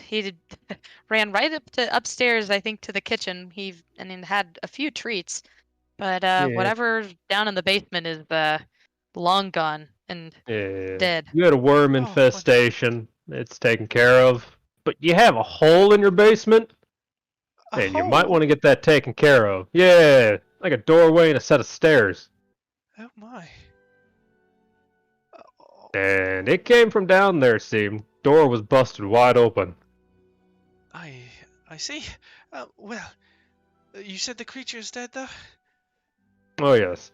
Oh, Very Very dead. much so. Got Oh. the scars to prove it. Thank you so much, Mr. Dragon. She kind of wraps her arms around Durizen and kind of holds Yep. on, and then kind of lets That- go and that's gives a nice. big hug to Ezra as well, and kind of, thank you, Mr. Monkey, and pats on the head before coming over. Yeah, and giving a hug to N'dari before kind of quickly rushing inside. Don't worry, Pats. I'm sure she didn't mean it. Mhm. And And there is. by this time, the paralysis does slowly start to wear off. Oh, I was gonna wheelbarrow him. I was gonna wheelbarrow him back to the, We're to the on tavern. Wagon Race, or we're near Wagon Race Street. Like, come on. Oh, you know what? I could talk, but I just don't think I can walk. I think I will take that wheelbarrow ride. Alright, here. Don't drink too much of the booze. Don't Oh worry, my I'll god, I save forgot that for it's still later. in there. Has anybody else realized that we just fought that oozy worm thing and her name was Usa? No. Now that's some dramatic irony, huh? Why? Oh well. Because ooze. Ooze is ironic, right? At least I think that's what irony means. I mean, we fought God. like another ooze thing before. That's true. This was, Unfortunate name she has, though. yeah. Yeah, Lady Oozy just doesn't sound very attractive. Well, I'm maybe just we gonna just say don't it. quite understand. Maybe it has Lovely some hidden home, though. history. Except for the hole in the wall in the basement. And the worm infestation. Yeah, hopefully she'll take care of that. Yeah, hopefully that doesn't become more of a problem. I wonder how often these things just come up. Who knows? I'm sure we'll hear about it if it happens again. So, what about that payment, huh? We have to go back to Renaer for it? I actually think we need to talk to Mert, don't we? Gotta talk to someone to get paid. Well, it's like probably Renaer do and then Mert. Remember, Renaer said come back after we were done. I thought. Let's go see him then. All right, as you guys begin to head back up into the city, you hear as a voice calls out after you, "Oh, Mr. Dragonman! Mr. Dragonman, wait up!" Oh, yes. As Uza rushes What was over it, to man? you all. "Oh, I forgot in my haste. I was so excited to see my cat. Since you all saved her, please take this." And she kind of hands you out a small pouch. "It's the least I could do for all your hard work, and oh, I'm so overjoyed just to have my cat back." Oh, well, many thanks, ma'am. Though, try and take care of that wall so it doesn't happen again. I'll get right on it, I promise. Thank you. You have a good evening, ma'am. She waves you all off as you begin to head up, and as you see inside the pouch, there is 100 gold dragons.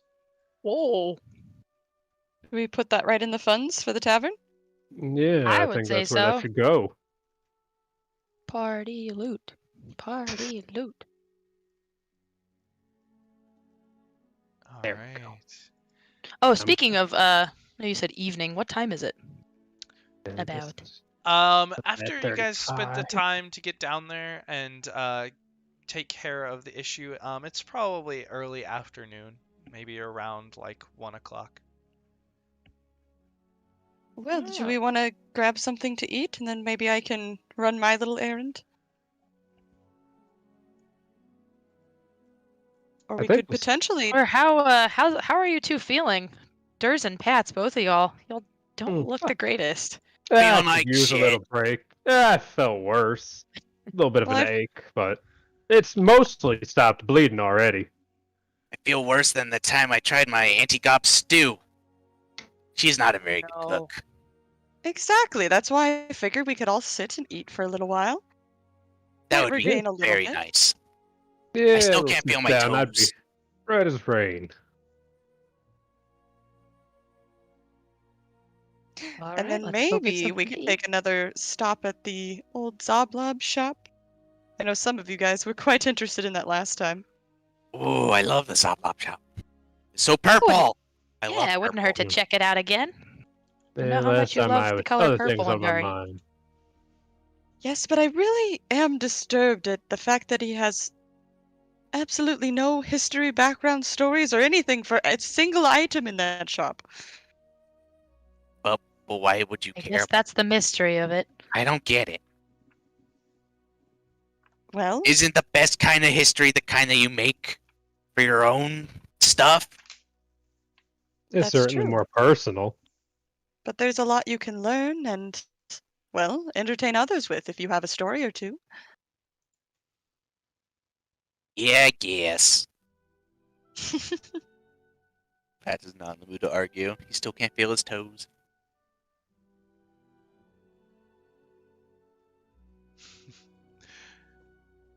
All right. Then So are you guys? Maybe I'll have to tell you the story at lunch of how my brothers and I stole the pastries from the kitchen and Ooh! Do tell. make Well, up that some. certainly sounds like a Pat story.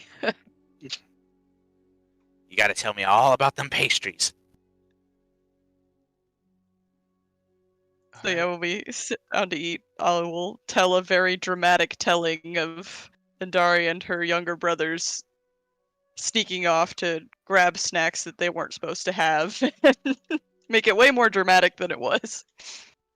The best kind of snacks, the ones that you aren't allowed to eat. Where are you guys going to eat? Do we have any knowledge of anywhere that's around here? Or You know the tavern where you found Uza is just around the corner. yeah, let's Oh, just do yeah. that. You could also go ask around if there's anything else. So That you guys were tavern wanting to came go to old Zogblobs, right? Yeah, Sure, we could check it out again. Why not? Well, I'm pretty sure there's a tavern right across the street. the dragon, the roasted dragon or whatever it's called. Yeah, something like that. Yeah. So either or. That's fine. Either way is fine with me. You And want to isn't walk that, after eating or before eating? Ooh. Because I know Well- if we start eating, might all want to take a nap after. That's true, and walking will work up our appetites a little more. Then let's walk. All right, let's go. All As right. long as are you two well enough to? Oh, I'm fine. I'm staying in the wheelbarrow. So headed off to the skewered dragon. Yes. All right. So as you all make your way down across a few streets, past the high road and around an area where you had previously encountered the Zahintrim and a hideout, do you make it to that street with the old Zobwob shop and eventually wander into the Skewered Dragon. It's again, the clientele is primarily made up of a lot of dock workers that are a little bit suspicious of strangers, and the tavern itself is in pretty poor shape as the windows in the front are broken, and the roof itself, it has a large ship's anchor that has punctured through the top of it.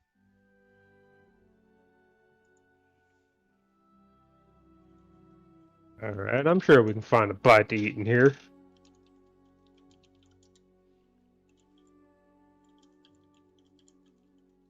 And I guess we go in. All right, you Yep. kind of Yeah, sorry, cat was playing with microphone. you walk in through the entrance and kind of take a seat, and eventually a man kind of comes over there, kind of a bald, kind of graying stubble across his chin. What can I get you? Drink? Food? Yes, both of those would be lovely. Alright, Yeah, what are you serving this evening? Kind of looks out at the sun. Well, it's still the afternoon, so we've got some roast beef, smoked salmon, clam chowder, beef and vegetable casserole. Ooh, I think I'm having some of that casserole. Give me some of that chowder. And some Make that- grog. Make that 2 casseroles. And for you, miss, he looks over at Ezra. Well, I'll give the salmon a try. Alright. And a round of ale for the table? You guys want anything special? Oh no. The strongest, sounds fine. cheapest drink you have. Well, he can Strongest and have that. cheapest. I want something that I'm not going to regret later. Just give me your average ale, please. Just something to go with the food. And he looks at Pat's. Do you want the strongest or the cheapest? I'll have what the Dragonborn's having. Aw. Oh no, Pat, live your life. I just don't want to be If I on- live it too hard, I might die. You know, Well- I can have old Bessie piss in a cup for you if you want that. Maybe next time. Alright, that'll be 3 silver pieces apiece. Alright. God, I still have silver Deal. pieces and I don't have to break my gold. Done and done. Alright, so as each one of you hands over the 3 silver pieces, he kind of takes them and heads towards the back. You all are left sitting there, and you catch a couple glares or glances from the few patrons that are in at this hour. It takes about 20 or 30 minutes before he finally brings out the bowl of clam chowder for Pat's, the 2 vegetable casseroles, and the smoked salmon. Along with the ales would have been brought out a little bit earlier, but it's not the most appealing looking food, but it's passable if a little bland. Hey, food is food. And Ezra will just Mm-hmm. skeptically Pat's- eye her cup just to make sure. Actually, Pat's cup instead of hers, just to make sure it's not little funky looking. Hey, Pats. Yeah.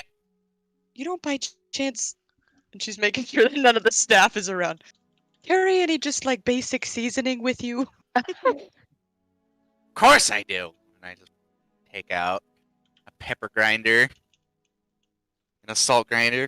Got the good shit all with me always. Gotta make sure I got the basic seasonings at all times.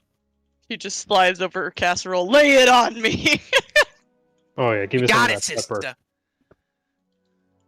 Got it, brother. I just grind. Make sure everyone's properly seasoned. Perfect. And the seasoning definitely does help, as there wasn't much of a taste before. Had add just a little bit to his, but not too much. He's used to rationing his seasonings out on sea, so whenever he comes into port and he comes to these seedy joints, Doesn't add too much. Makes him feel a little bit nostalgic. But of course he loads up everyone else's, because they deserve what they want. Thank you, my friend. I tell you, I was joking about the seasoning earlier. She winks at him. Oh, I completely believed you. He didn't believe you. How dare you tease a paralyzed goblin? Mm, But it's so much more fun when he just grumbles back at you. The bartender kind of comes back. Is the food all right? It's exactly what I expected. Glad Ezra will to give hear just it. a thumbs up and a big old cheesy smile. Good stuff. You all Durizen's from just around- eating. You all from around here? Recently we are. More recent residents. Is that so?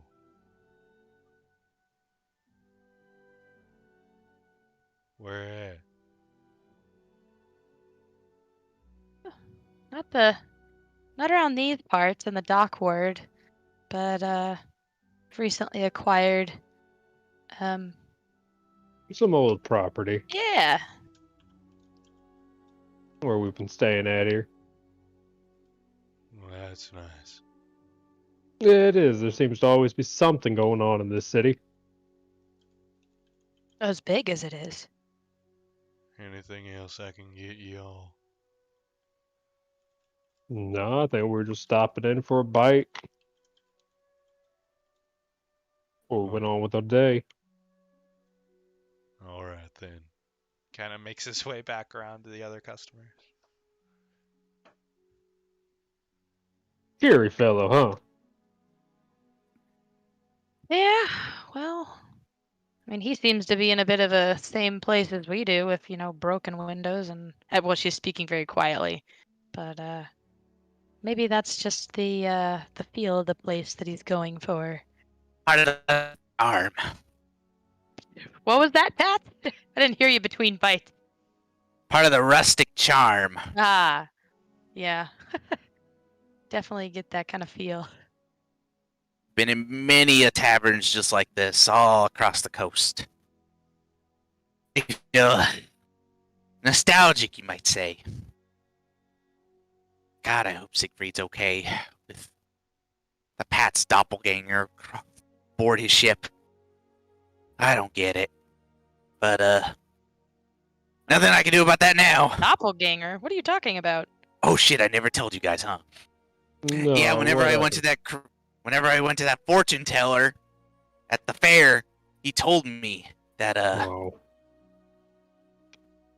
my pirate crew left me not because they forgot me, but because they thought they already had me. Apparently, some kind of doppelganger stowed aboard, and that's all he told me because I ran out of questions. Oh, And I asked if I could play Yeah. again, but he was like, "Nope, try again later." I'm like, "Fuck you!" Oh, And then no.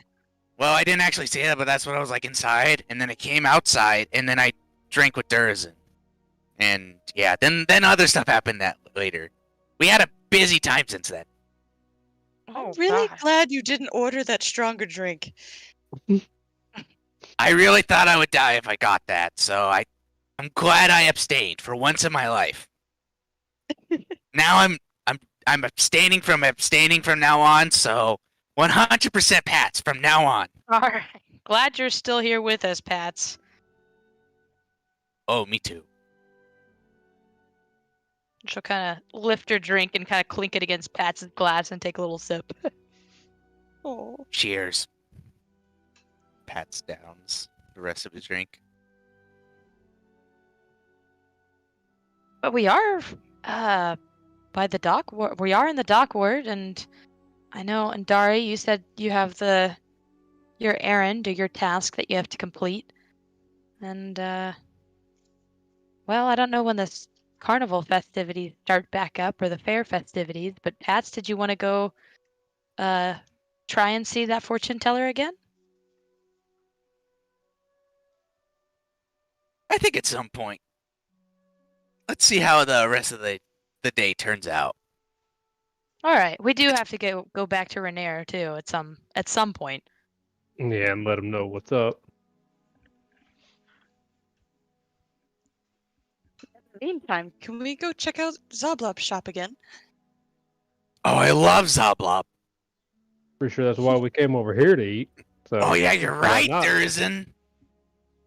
How do you remember this stuff? He is wise. No, I wouldn't go that far, but it just seemed easier. Oh, so let's head over to the shop, see what he's got before I fall asleep in my chair here. Yeah. How are you two feeling? Well, that really depends. Hey, DM, does this count as a short rest? Yes, this would have counted for a short rest. Okay. Hooray! All right, I'm Alright. gonna roll one hit die. Yeah, I'm gonna that's roll what I was both aiming of for mine. with. We could go hang out Ooh. someplace Hey! for an hour and eat food. Wink, HP and wink. all my resources. Wait, DM, off the top of your head, do you know what an artificer hit die is? Is it a D6 I think it's a or D8. I think it's D8. I guess I never changed up my character sheet. Let me just double check. D8. Okay, cool. Wow, I'm so so full of vitality. Okay, let me just roll 2d8s. I am not used to laptop trackpad, so I'm just gonna roll 2d8 plus what's my con? Artificer's D8. Roll 2d8 plus 6. Right, 14. Wow, 7 plus 1. Okay. Almost back to full. All right, so as you all kind of finish cleaning your plates and downing the ale, you kind of get up and begin to head out across the street and up the next street back to where you had visited the old Zoblob shop before. And you do find once again the small shop with the purpled glass windows and the small stuffed creature in the window. As you kind of open up the door inside, you see the shelves of the dark purple wood that is lined with knickknacks of all a single color. And you do see indeed the same gnome who is perched upon the desk at the far end of the room, the eyes painted across his face. Hey, Zoblob, how you doing? I am good. Good, good, good. We're here to spend more money, but not too much. Remember, gotta pay for the down payment on our renovations. Don't forget that. Okay. I say that to the rest of the group. Good on you for being so understanding, Zoblob. So, got any new fun stuff for us? He points to a corner, and you can see a set of purplish bone pipes kind of perched on the end there. Like music pipes or smoking pipes? Like music pipes. Oh, Ooh, there you go, N'dari. I'm gonna go look at it. You look at them, and they seem to be made out of hollowed out thin bones. They don't appear to be human, but what they are, you're not quite sure. But they do seem to be an array of almost like a pan flute. And how much is this? 2 gold pieces. He said 2? Yep, 2. Frickin' deal. I'm smashing that and slam it on the table. I want that. Am I right in hearing that that was a bone, like pan flute? Yes, Oh, it seemed to be dyed purple, but yes. whoa. Totally matches N'dari's aesthetic. yeah, Oh, certainly suits you. absolutely.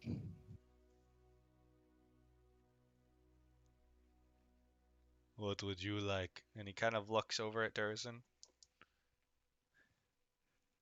Well, I rightly don't know what I need. What about this? And he holds up. It looks like an empty glass vial.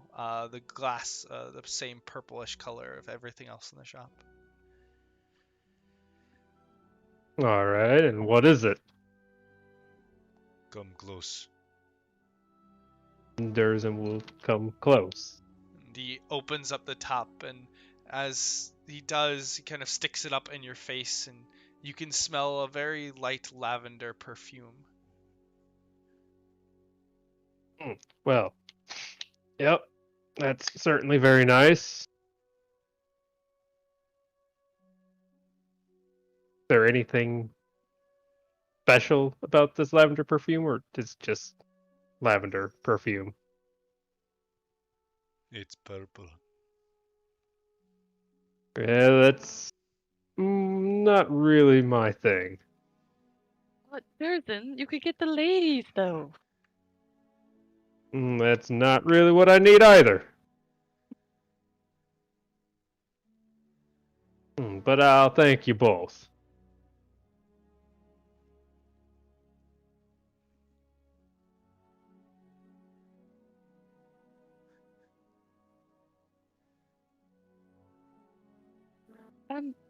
Cats, you were in need of a perfume bottle, correct? You could say that. Well, that is one. Wait, you guys didn't get one from the shop? Why else would you go in there? No, you didn't we doing? tell you? A lot has happened since You then, wanted okay? a meltdown, and we gave you a meltdown, Pats. Now, to be clear, this isn't like this isn't like a spray bottle. It's a vial. Oh. Okay, that's So kind like of what I a thought. topped, it has a topper, but it doesn't have like a spray Oh. function. Oh, I see. Less good.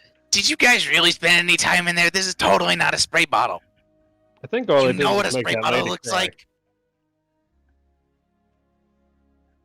Now, Zoblob, I really enjoyed that powdered pixie that you got last time. Really spiced up my ramen. Got anything else for the inquisitive chef?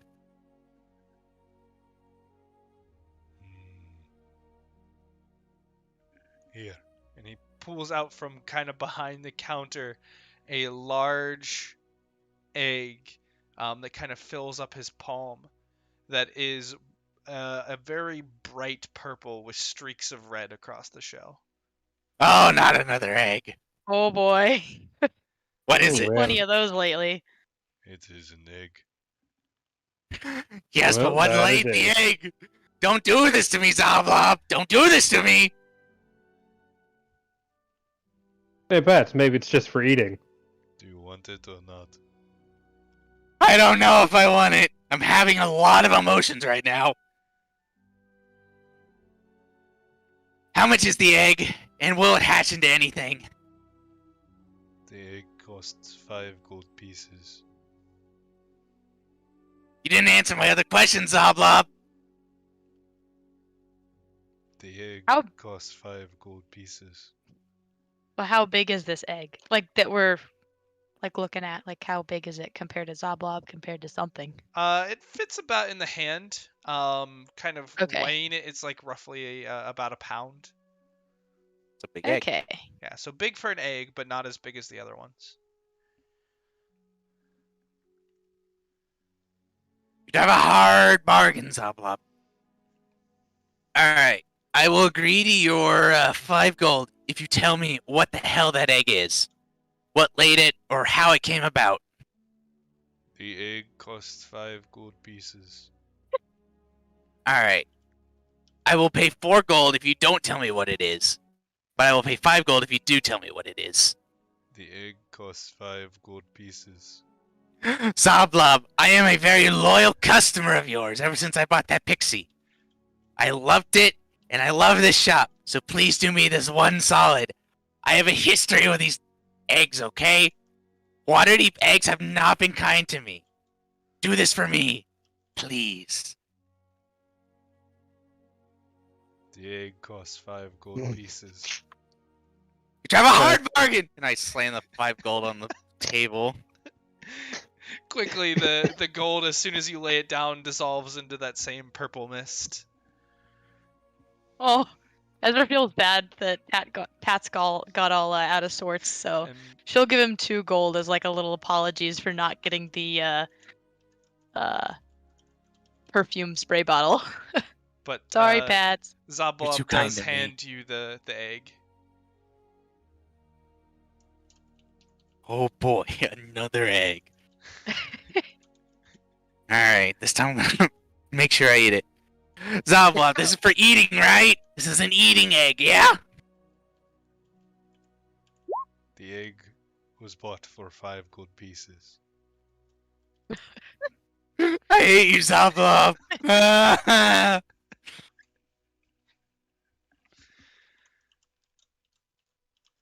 I'll be Well- back next time, damn it. You could find your dwarf buddy over at the carnival too. He might be still hanging around. Maybe he knows what it is. If it's comes from an animal. Probably dyed purple like everything else in this shop, but I can't help but love it.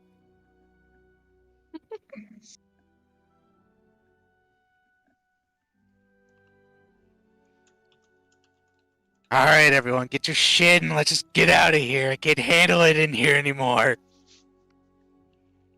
Is anyone else You were looking one at that- any of the items? I thought you were one that didn't need a story, Pat. She kind of pats him on the back. There's a difference between a story and very basic, pertinent information. Well, I just don't think Zablob is much of a talker. I know, and I hate and love the man for it. So, is that dinner? Yeah, probably. I don't want to get too attached to this damn thing. Unless it somehow hatches before we get home. Oh dear. Hopefully it's not a deer. That Do would those be come very from impressive. eggs? That's Hell if why I I'm know. hoping it's not a deer. I don't know if I can eat a deer that's hatched from an egg. You've eaten weirder. Yeah, but I don't know that, so it's fine.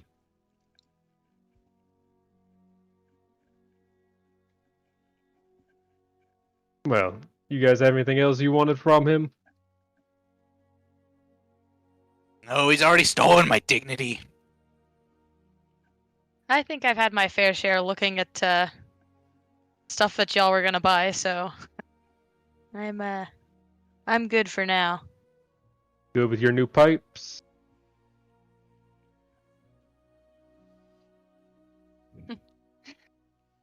I'm definitely excited about them. Well, no, I certainly don't need anything purple, so. Shame. You would look good with purple. He's got a point. Well, be that as it may, I think we should be heading out. We'll let Renaer know that things have been taken care of. I have a box with purple buttons. Well, thank you. I do not need them. It would go so well with you. Fine. Alright, and as you all begin to file out of the shop and find yourself back on the street, it is kind of getting towards early evening, maybe about 4 or 5 o'clock. Before we head back, N'dari, while we're down here, did you want to see if you could take care of your handkerchief task?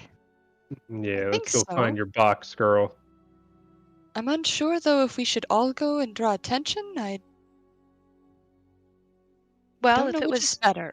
meant to be just for you, maybe we'll just Yeah, be right around the corner. Yeah, we'll just stay close. If things go bad, just holler. Thank you all. Don't get kidnapped again, though. I'll try not to. Ezra will just kind of nervously laugh. Yeah.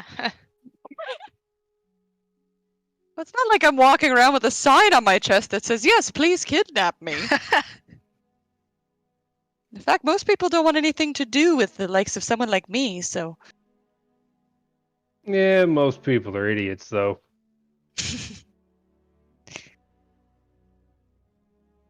Well, it certainly made a very fun group for us. Go on. Give your stolen handkerchief to your box person. We'll be right here. I wonder Oh, which you one she's mean- gonna give her. You mean gently persuaded, or, distracted and he dropped it? Or she smiles No. and she starts walking.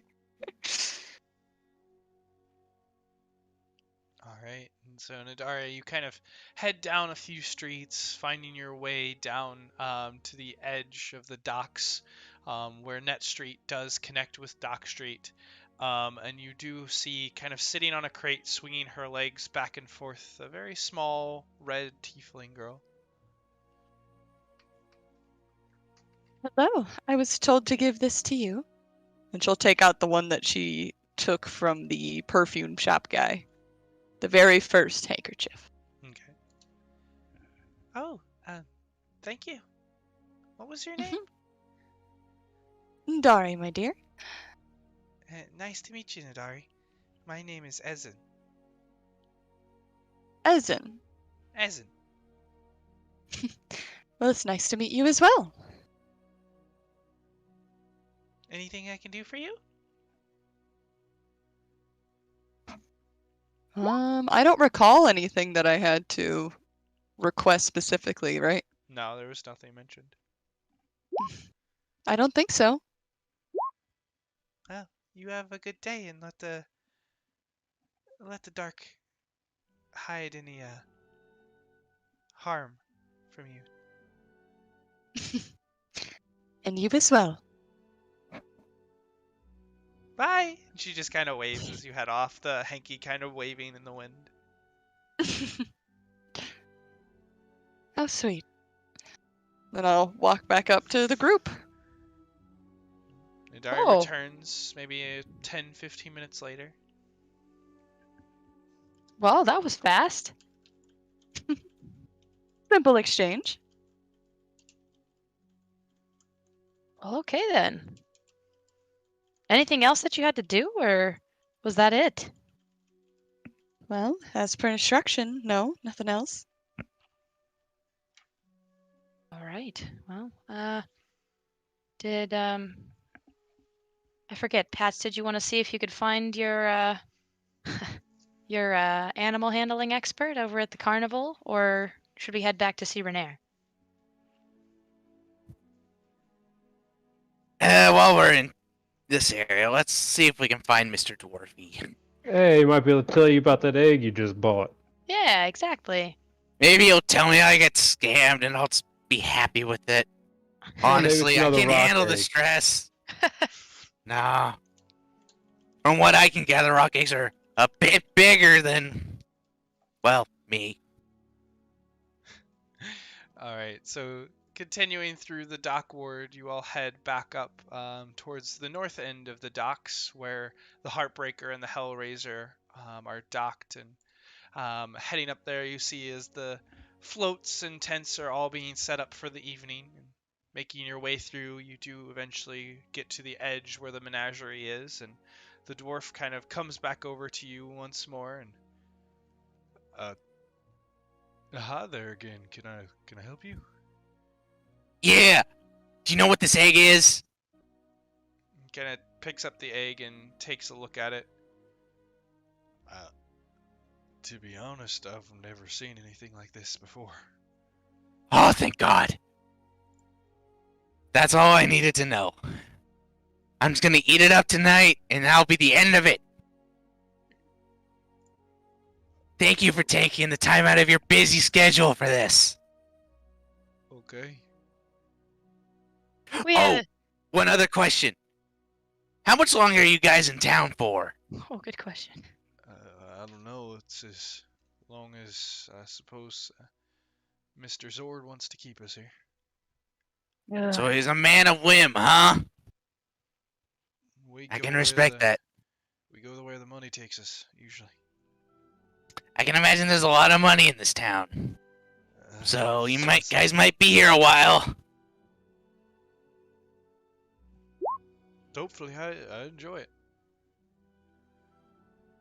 I Wait, do can have a question. Oh. What do you think of this Mr. Zord? What do you mean? Well, you're here under his direction. What do you think of the man? To be honest, I've only met him once. I've seen him a couple times. He seems to run a decent carnival or fair. People seem to hold him in high regard. And all the sailors, well, they seem to like him well enough. Seemed a bit eclectic. Thank you for answering my obscure question. Of course, miss. Oh, and lastly, do you know Thurston? I know the magician. Is he actually that boring outside of the show? Thurston's talents are in theater and becoming a character. He's a bit introverted, but when he's on the stage, he's a sight to behold. I guess that does make sense. Not everybody is as fabulous as you all the time, 24/7, N'dari. I pat your back in solidarity. Oh, and one more question from me. Well, I do suppose I was a bit hard on him. Well, I'm sure he's seen all sorts of people being a performer. But before we go, one question from me. We did see your show the other night, but which of all the animals is your favorite? Um, that's a tough question.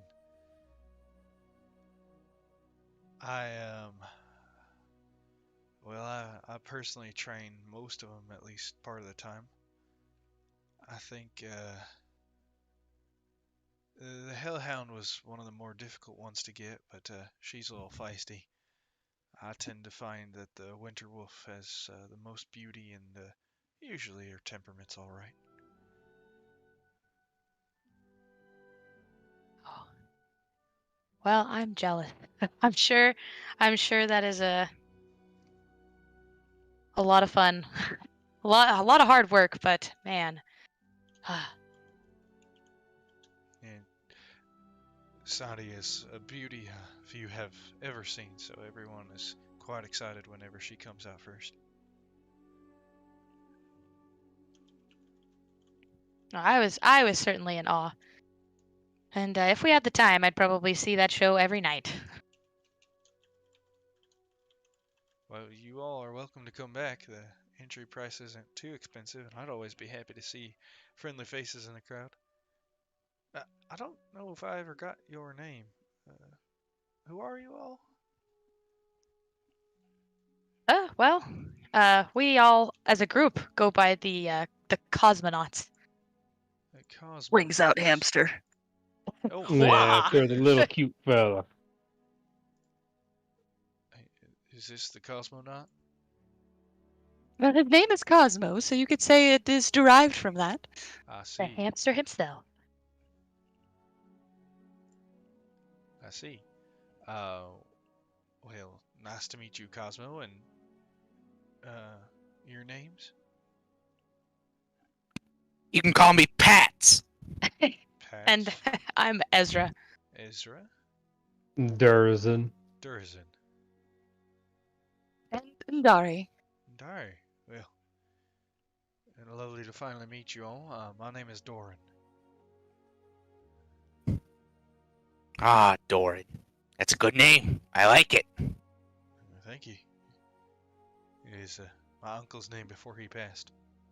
Father thought it would serve me well.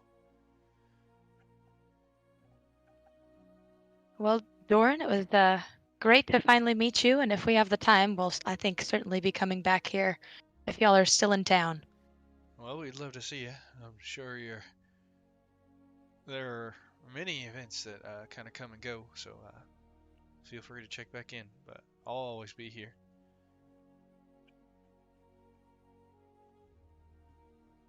It was good seeing y'all again. Let me know if there's anything else odd that you run into that I can help you with. Oh yeah, did those eggs hatch that I sold you? I'm not bitter about that at all, by the way. I'm No, really no, not. we've moved our bitterness to the gnome, so you're scot-free. How did you find them? Not officially, but it's in the works. We're working on it. Yeah, I wish you the best. No, they haven't hatched yet. I'm still incubating them. They've still got a good, probably a couple weeks before they're even in the potential zone for hatching. So we got a couple weeks worth of time to get those eggs back from that slimy little bastard. Good information. Thank you, You're welcome. Doran. Well, I'll see you around. He kind of waves as you all head off.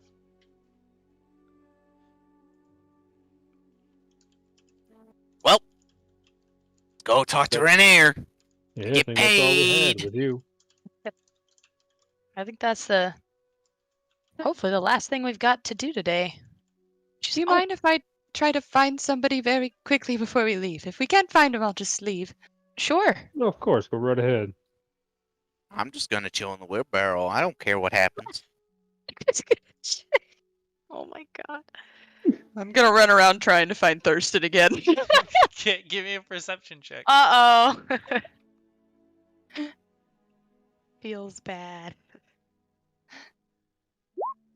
Hey, Boom.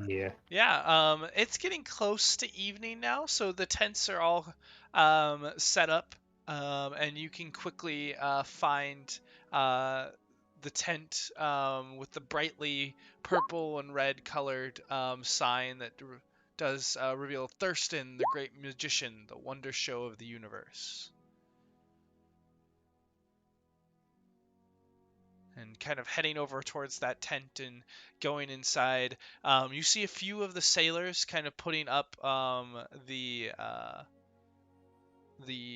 seats that are kind of around the outskirts of the tent and kind of working on the stage setting. And you do see the thin purple tiefling in his glorious adornments kind of on the stage there. She'll kind of peek over and give a polite wave. Ah, madame, hello. What can I do for you today? You are quite beautiful. Oh, are you the wonderful madame that I met the other day? The volunteer, the amateur magician, yes. Indeed, and it seems you're already in character and ready to go. Why, what more could you expect of the great Thurston? Well, I just wanted to say I might have been a bit harsh the other day, and well, good luck. Oh, thank you, my dear. Really, we must get together sometime and share intimate secrets of the trade. Do you like tea?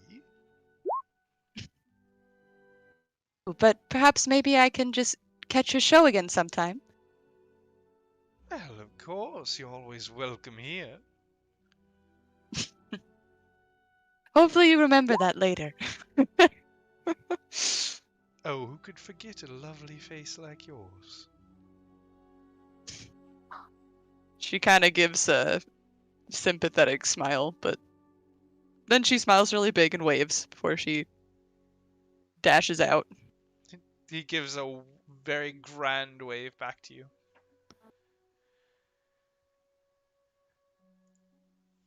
Well, hopefully I got through to him, not just...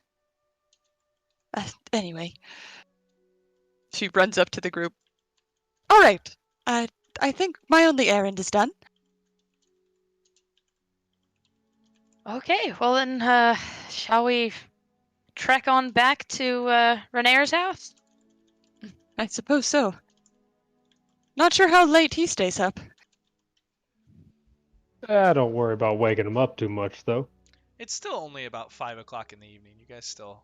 Oh, okay. Oh yeah, we can We're make it. fine. Yeah. We're so, fine. He Everything's might be fine. having one of those rich people naps. Wake him up. He'll be expecting us. But yeah, as it takes roughly about an hour to get up there. It'll be maybe like 6 o'clock by the time you get to his house.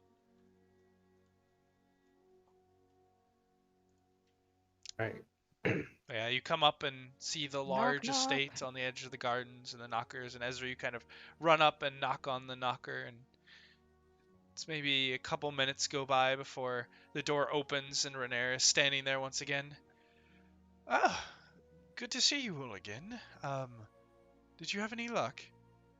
You're back a bit later than I expected. Yeah, well, we actually had a couple of errands to run on the south side of town, but yeah, so we met up with Miss Uza, and there was a Creature. I don't know, it was a worm. Yeah, some sort of some tentacle sort. worm thing with lots of teeth. But it didn't like acid too much, so Are you able to Yeah. kill it then? oh yeah, no, it's Oh, very yeah. dead. And I got some steaks out of it, and I hold up my sack Oh. of meat. Ooh. Watch out for eating those, though. Yeah, It's some potent Renaer meat. kind of pulls back a little bit and recoils. Those look interesting. I know, right? I'm glad you had success. Right, and he kind of shakes free of the sort of confusion that had kind of passed over him. I have your payment here for you, and he hands out to each of you a small pouch, each one containing 20 gold pieces. Ooh. Wonderful. Thank you It's, very much, and let us know if there's, anything else that you run into. Actually, I had heard, I had told my friend Mert of you all, and he would like to meet you, or rather, invite you to an event this evening. And he kind of pulls out a small pocket watch from out of his coat and kind of looks at it. Again, I had hoped you'd be home a little bit earlier, or be back a little bit earlier, but there's still a couple hours. There's an opera tonight at the Lightsinger Theatre. If you are interested, he's gotten you tickets, though formal attire is required for admittance. Do you all have any other apparel? The fuck is Dude. formal attire? Yeah, Ezra kind of looks No. around like, Formal attire doesn't last long with me. No, I I wish seriously we would have known earlier. formal attire is. Well, I guess I could shine my jaw. I only got this one pair of clothes. I don't know. I don't know what you want out of me. Here. Well, are you all interested in accepting the invitation? I have no idea what opera is, but I will say yes, regardless. if we can find the right clothes to wear, why not? Oh, wonderful. It's down for a performance. Then why don't you all come with me? And he kind of pulls you along into the estate, and as you come in, the estate is beautiful. It is a large building with elegant paintings and golden tables, intricate flowers, and it is a very, very elegant place. And he kind of leads you back into a room, and you can see a large bed in there. Things are a little bit tossed over. Please excuse the mess. But here, and he kind of leads you to a back door and kind of opens it up, and you see what must be a room about probably about 30 or 40 feet to each side, and just filled with rows and rows of different colored dresses and gowns on one side and suits on the other. if you're interested in typically male clothing, it is on the right, while females is on the left. My father had quite the intimate party that tended to follow him around, so I've been left with all of the leftovers that were out of style. Hopefully you all can find something to your liking. How worried are you about getting this back in good condition? I And don't. Durizen will just kind of glance down to his left where there's I- numerous smoking holes. I could care less of what it looks like. You will all just need something to get in. From there, it's really up to you.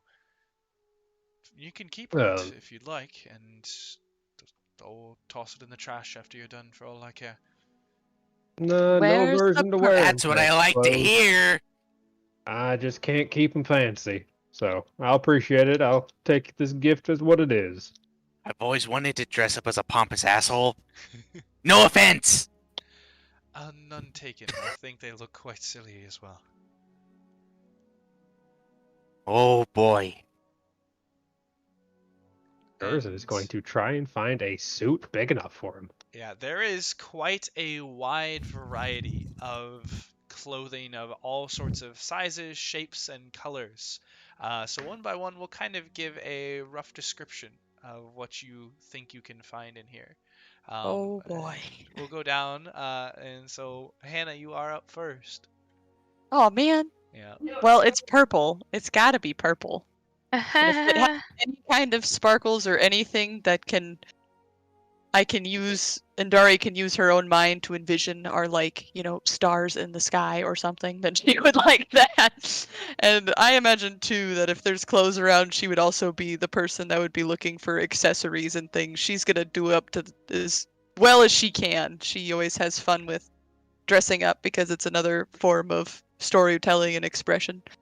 But yeah, probably something that's probably kind of fitting to her slender frame, and purple, and lots of any kind of dress-up jewelry, or one of those courtesy fans that ladies carry around. Yeah, and so N'dari, you find Or a hanky. a very elegant, slim, dark purple dress with small silver dots on it that almost appear like starlight sewn into the fabric, and you find deal. A large, what almost looks like a black pearl costume piece. That is just these small little black pearl necklaces, and a small bracelet to go with it.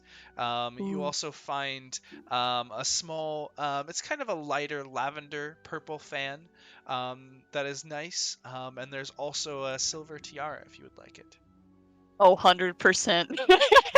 My gosh. All Full right. on outfit. Hell yeah. Pat, what are you looking for? The most garish, colorful suit that he can find. That has Top hat and monocle, like a just top hat and a envision monocle. it. He wants to go yes. full cane. pompous. Oh A my cane, God. and hopefully there's a hole in the pants for his tail. And if Can there make isn't one, he will make one. All right, so you kind of look around and find a small suit that looks like it was made for like a halfling or a gnome that is just this bright, vibrant green. The suit jacket has these coattails that extend down. The pants don't have a hole for the tail, but you kind of quickly use Mr. Stabby and kind of make one that fits on pretty well. And these pants come up and kind of button up, and there's these bright red suspenders that connect, and you put the green jacket over, and the coattails kind of fall down behind you, and there is another bright green top hat that you kind of set on your head as you kind of look at yourself in the mirror. Oh yeah, if I saw me walking down the street, I would totally mug me. And Let's go! Ezra, I'm just hyped for the party. Oh boy.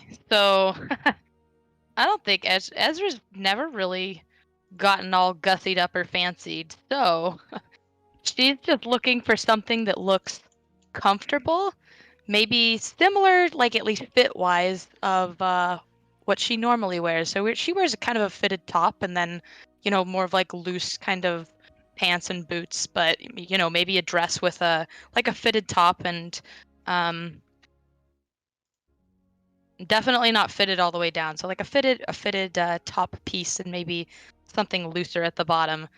Color-wise, she's not really drawn to anything specific. Maybe warm colors, though.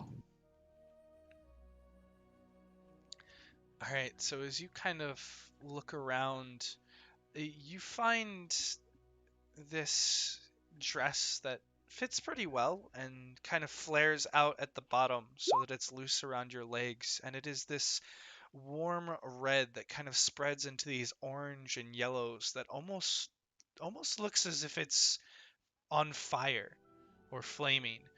And as you kind of fit into this and kind of adjust, feeling a little bit uncomfortable, you see as N'dari comes and kind of puts a small pin into your hair that has a few orange and red jewels along it. Oh, thank you. You know how much, much better how to accessorize than I do. She kind of like nervously scratches her head. Well, you look wonderful. I just thought a little extra bling would bring out. I don't know. You always have such long, beautiful hair, and you look wonderful. Oh, well, thank you. And she knows that much. She did take her hair down, so it is no longer in its typical Ezra ponytail. So yeah, she pinned back one side of it to have it so that you can have your face well shown on one side. All right. And Well, then this is Dur- definitely new for me. Durizen's just looking for a simple black suit that'll fit him. Just suit, tie, vest. Gonna look nice and dapper.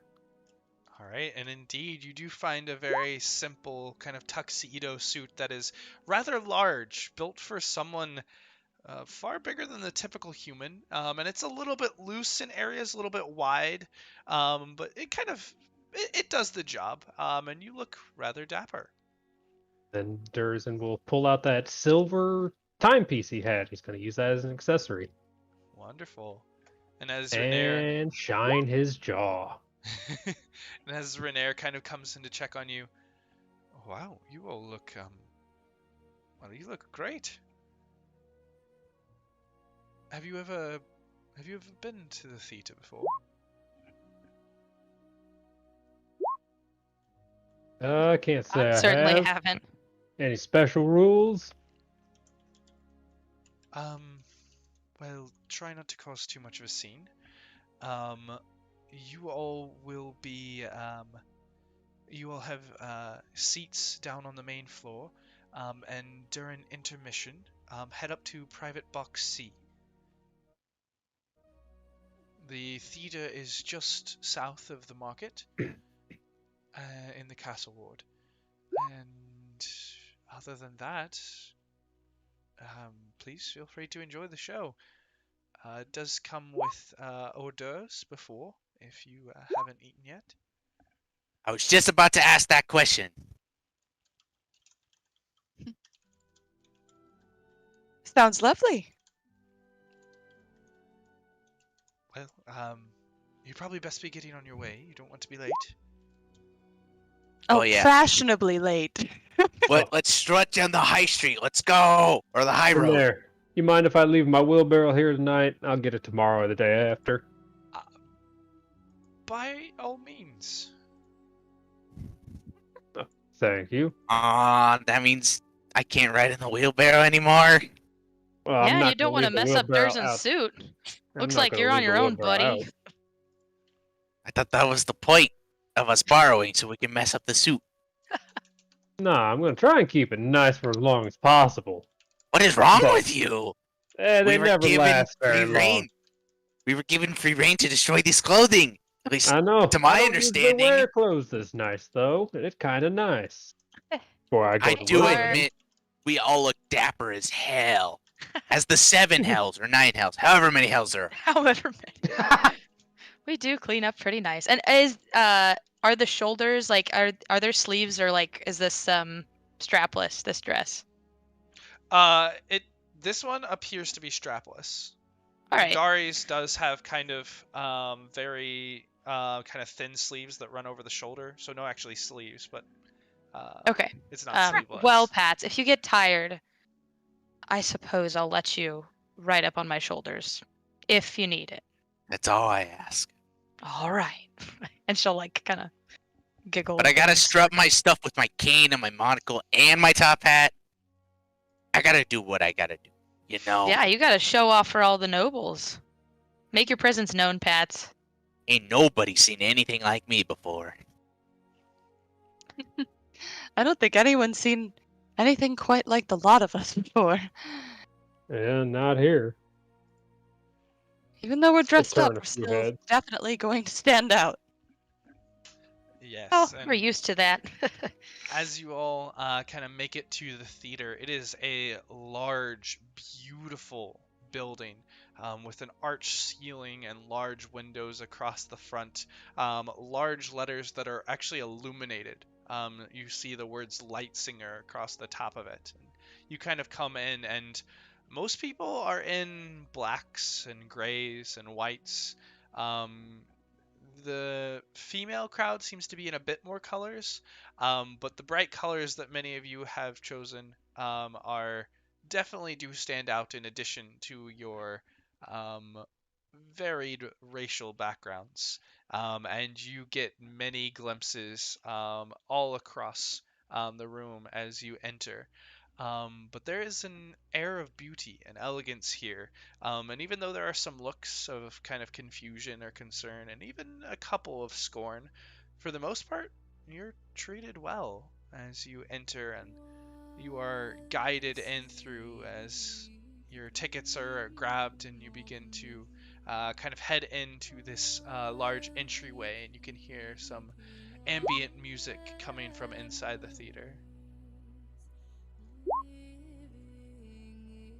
Oh, so this is rich people music, huh? Not bad. Beautiful. As you all are standing there, a waiter comes by with a silver platter. Can I interest you in some lionberry and chestnut salad? Yes! And I just grab. He kind of dear. hands over a small wooden bowl that is filled with these bright lettuce leaves and small reddish brown berries and small red chestnuts. And anyone who would like one is kind of handed one Yeah. before they'll say Durizen the will server take kind of one. heads away. Yes, please. Crunch, I crunch. definitely grab two. One with the hand and one with the tail. I just shove them in my mouth as ungracefully as possible. Soon after, another one comes by with a few different pitchers on another platter. Can I interest you all in some Yes! refreshments? Would Well, what do like- you have? We have tea, coffee, and tonight's Ah, wine is a classic ranch orange rose. no, That sounds you have some fancy. I'll have- Coffee? I'll have me some coffee so I can stay awake through this. Wonderful. Give me some of that wine! All right, and he kind of pours out a small glass and hands it to Pats, and for Durizen, he pours this kind of thick, dark-colored coffee and hands it over. This is the Thick Adventure Dark Chocolate Mocha. Many thanks. Of course. Durizen will take a deep drink. And for the ladies? How's that wine, Pats? What do you think? What do I think? Is it It bougie is. wine? It is a very bright, sparkling, flavorful, fruity wine. Oh, yes. I'd like a glass of wine, please. It's the good shit. And he pours another small glass and hands it over to Ezra, and then looks towards N'dari. And for you? Oh, I'm having trouble deciding. When in doubt, take the alcohol. Yeah, but I I don't suppose- know. This chocolate thing. Wow. We also have hot cinnamon oolong tea. Well, I suppose in the spirit of the outfit and the atmosphere, I'll have some of the wine. Wonderful. He pours you another glass and hands it away. Thank you.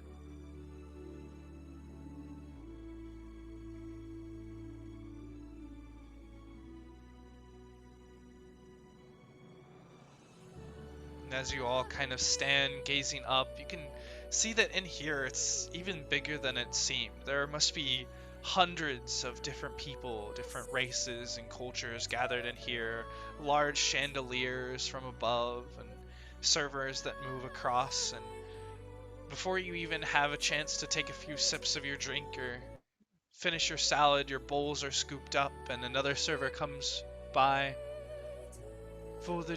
Would you all like an hors d'oeuvre?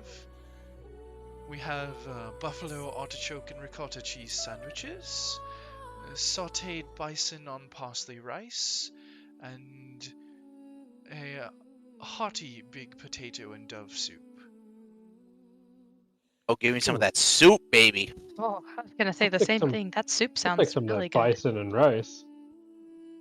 So good. And I suppose I'll take the last option, the sandwich.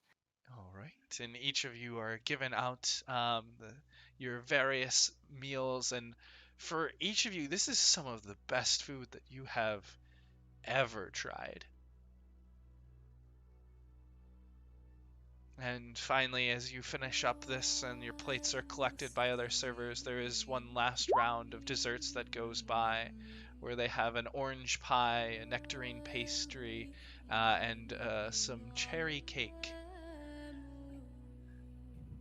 Oh goodness. Pastry. I was gonna say nectarine pastry. Give me some of that pie, baby.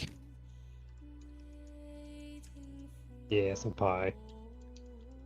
All right, and as you finish the vibrant, delicious desserts, now, even though the portions were small, you actually feel as you're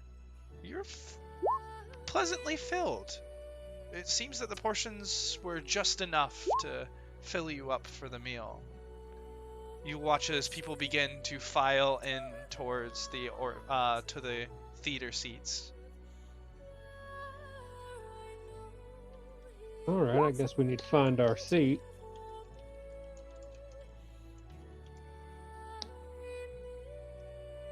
And as you follow the crowd looking at your tickets, you are guided by the ushers in towards the seats and kind of sat down in the large theater. And looking up, it is a grand scene. There are hundreds of seats, large private boxes on the side that reach all the way up and over the very stage. The stage itself has a large, colorful, painted background and elegant details exquisitely built into the background of this theater. And it is truly a sight to behold. And quickly, as you all take your seats, it is shortly before the opera begins, and singing orchestral instruments begin to ring out. You see as the title kind of flashes over, an arcane image reveals the fall of Tiamat. And Oh. as you all enjoy the opera, the singing, the dancing, the music, it's hard because none of you really understand the language that it's in, and yet there is a beauty, a magnificence in the performance that is, it's captivating. And as the performance continues on and you watch the scenes, the massive props, this large dragon-like figure that comes out at the end of the first act, that it seems to fill up the entire theater. And there is, as it breathes out fire, you can feel the actual heat in your seats, and it is a full experience. But as intermission hits, you all do kind of find your way back out into the main area, and you can see that there are stairs up to either side that lead up to the private boxes.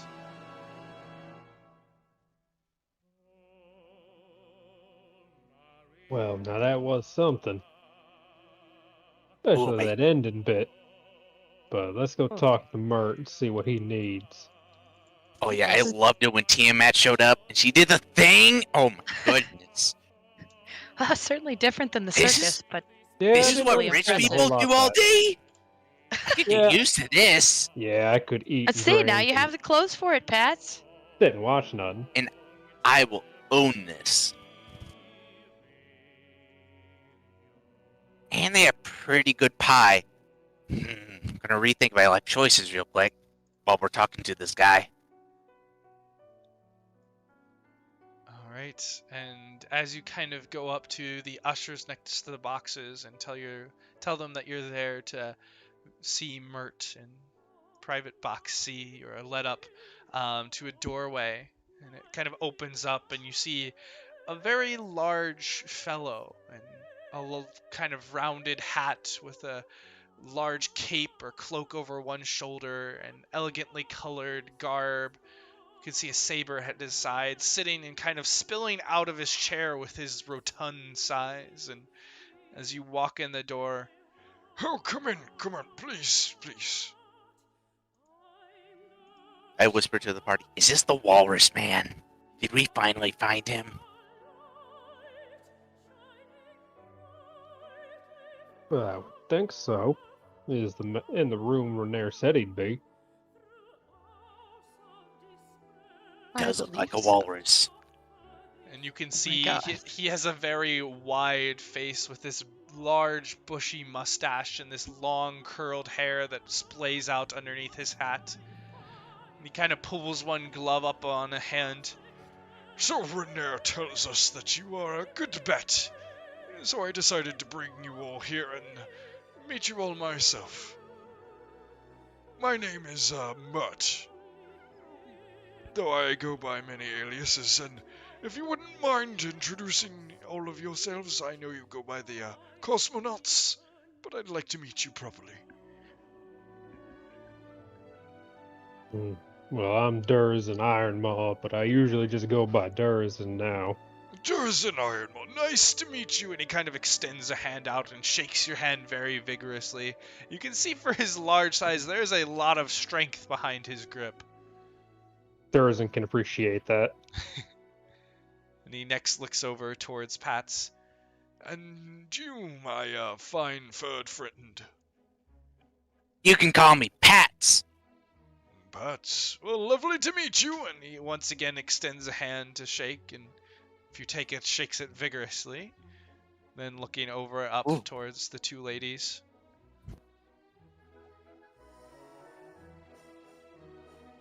And I'm Ezra. Ezra Drayden. She's a little still kind of uncomfortable and awkward, and kind of the garb and atmosphere, if you will. N'dari. Ezra and N'dari. Good to meet you, Mert. And he shakes your hands as well. Now, you all are quite capable individuals, are you not? We can handle ourselves and most problems so far. Yes, and Renaer told me that you had handled the business with Miss Solazif and her cat. Yeah, her home's safe now that she does still have a hole she needs to deal with. Yes, I've received some word for her as well, and we will be along shortly to deal with such a thing.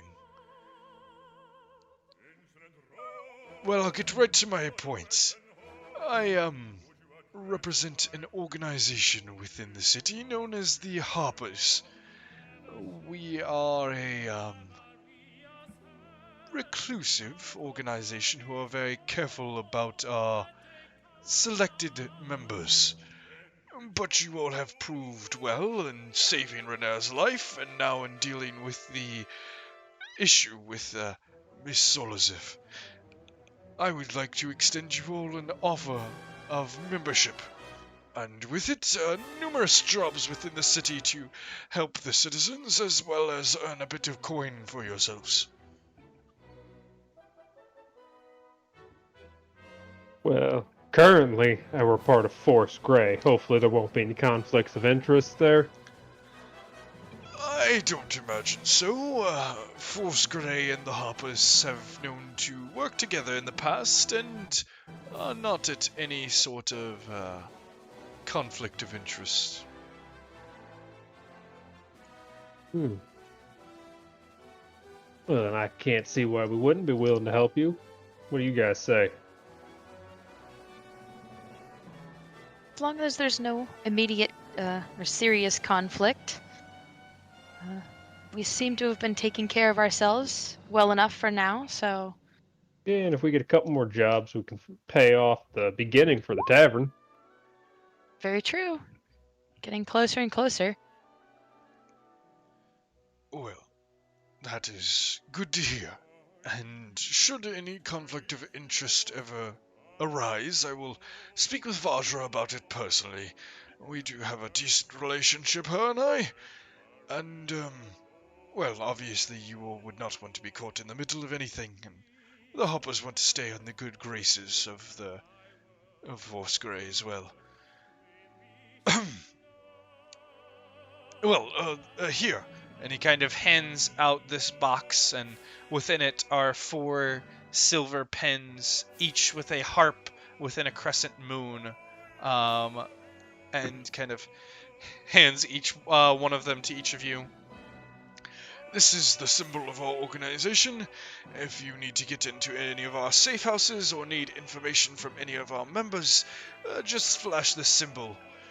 If you show it to most of the bards within the city, they will either be one of our members or know how to get you in touch with one. We are a fairly connected organization who can help you with most things you may come across. And should you ever need to speak with me directly, you can visit my manor in the Seaward. I usually spend my time there with my wife Asper when we're not at the opera or at the Yawning Portal. Though I do often go on ventures around the city, so if I'm not there, you can leave a message with Renaer or with Durizen. I also have another piece of, another job for you all if you are interested in continuing on with our work. Well, I think so. I'd Depending on certainly the be up work. for it. A bunch of bards, I'm definitely interested.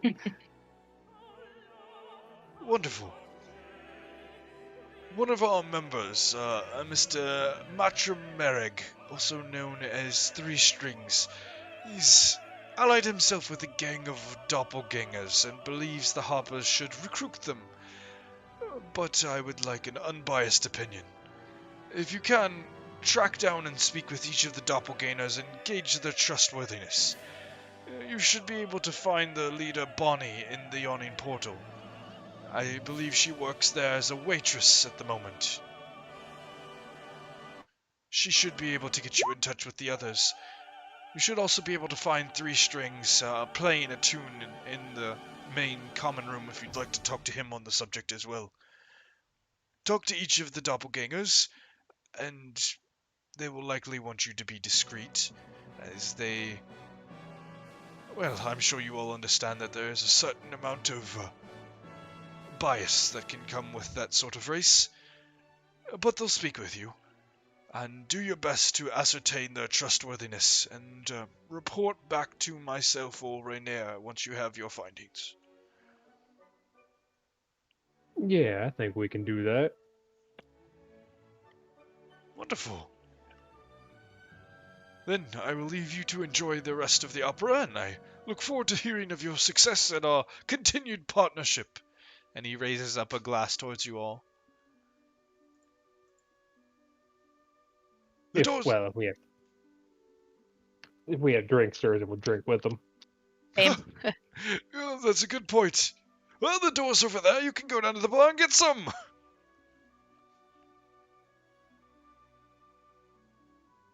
Certainly, we can do that. Oh boy, free booze? Uh, And speaking of drinking things, N'dari, do you have that potion on you? Because how late is it right now? It is quite late into the evening. It's probably 9 or 10 p.m. by Am I this gonna? point.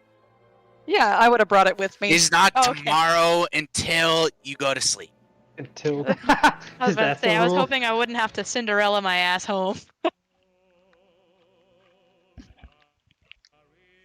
Alright, and as you kind of drink the potion, Ezra, you feel a warmth inside you, and any previous issues that had been lingering from the poison are now fully dispersed, and you actually feel a slight benefit, and your max HP increases by 5.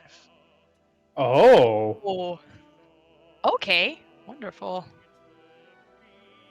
I feel good. And that is a permanent increase. big game. Oh. Dang, maybe I should get poisoned more often, huh? Well. And as you all are escorted down into the commons once more after meeting with Mert, and you all eventually head back into the opera to enjoy the rest of the evening performance that is a wonderful rendition. You're still not quite sure exactly what happened, but it seemed that Tiamat was banished or trapped or destroyed in some way, and it was all beautiful and really impressive, but didn't understand what they were actually saying, but it was still an enjoyable performance, and eventually you all make your way back out of the theater and into the streets of the city once more. Can I try to sneeze next to a couple nobles? Sure, roll me a general charisma check. Oh my goodness. Sneeze check. Yes. Achoo. Yeah! Oh my god. First match of the night! Oh my goodness. Oh, What it's a great. It powerful echoes through the sneeze! auditorium, and everyone gives you a handkerchief. Yes. So, N'dari, as you do various sneezes throughout this auditorium and the entryway, you manage to acquire 4 different handkerchiefs that are all Yes. elegant and beautiful. One of them even has the monogram engraved in or sewn into it. A few of them have different patterns on them. They are beautiful handkerchiefs, and yes, you acquire 4 of them. But as you all make your Yeah. make your exit out into the streets of the city late into the evening, that is where we will end off for the night, and where we will pick up again next week. So thank you all for tuning in to the stream, and we will look forward to seeing you all next week as we continue the adventures of Dragon Heist. We'll see you then.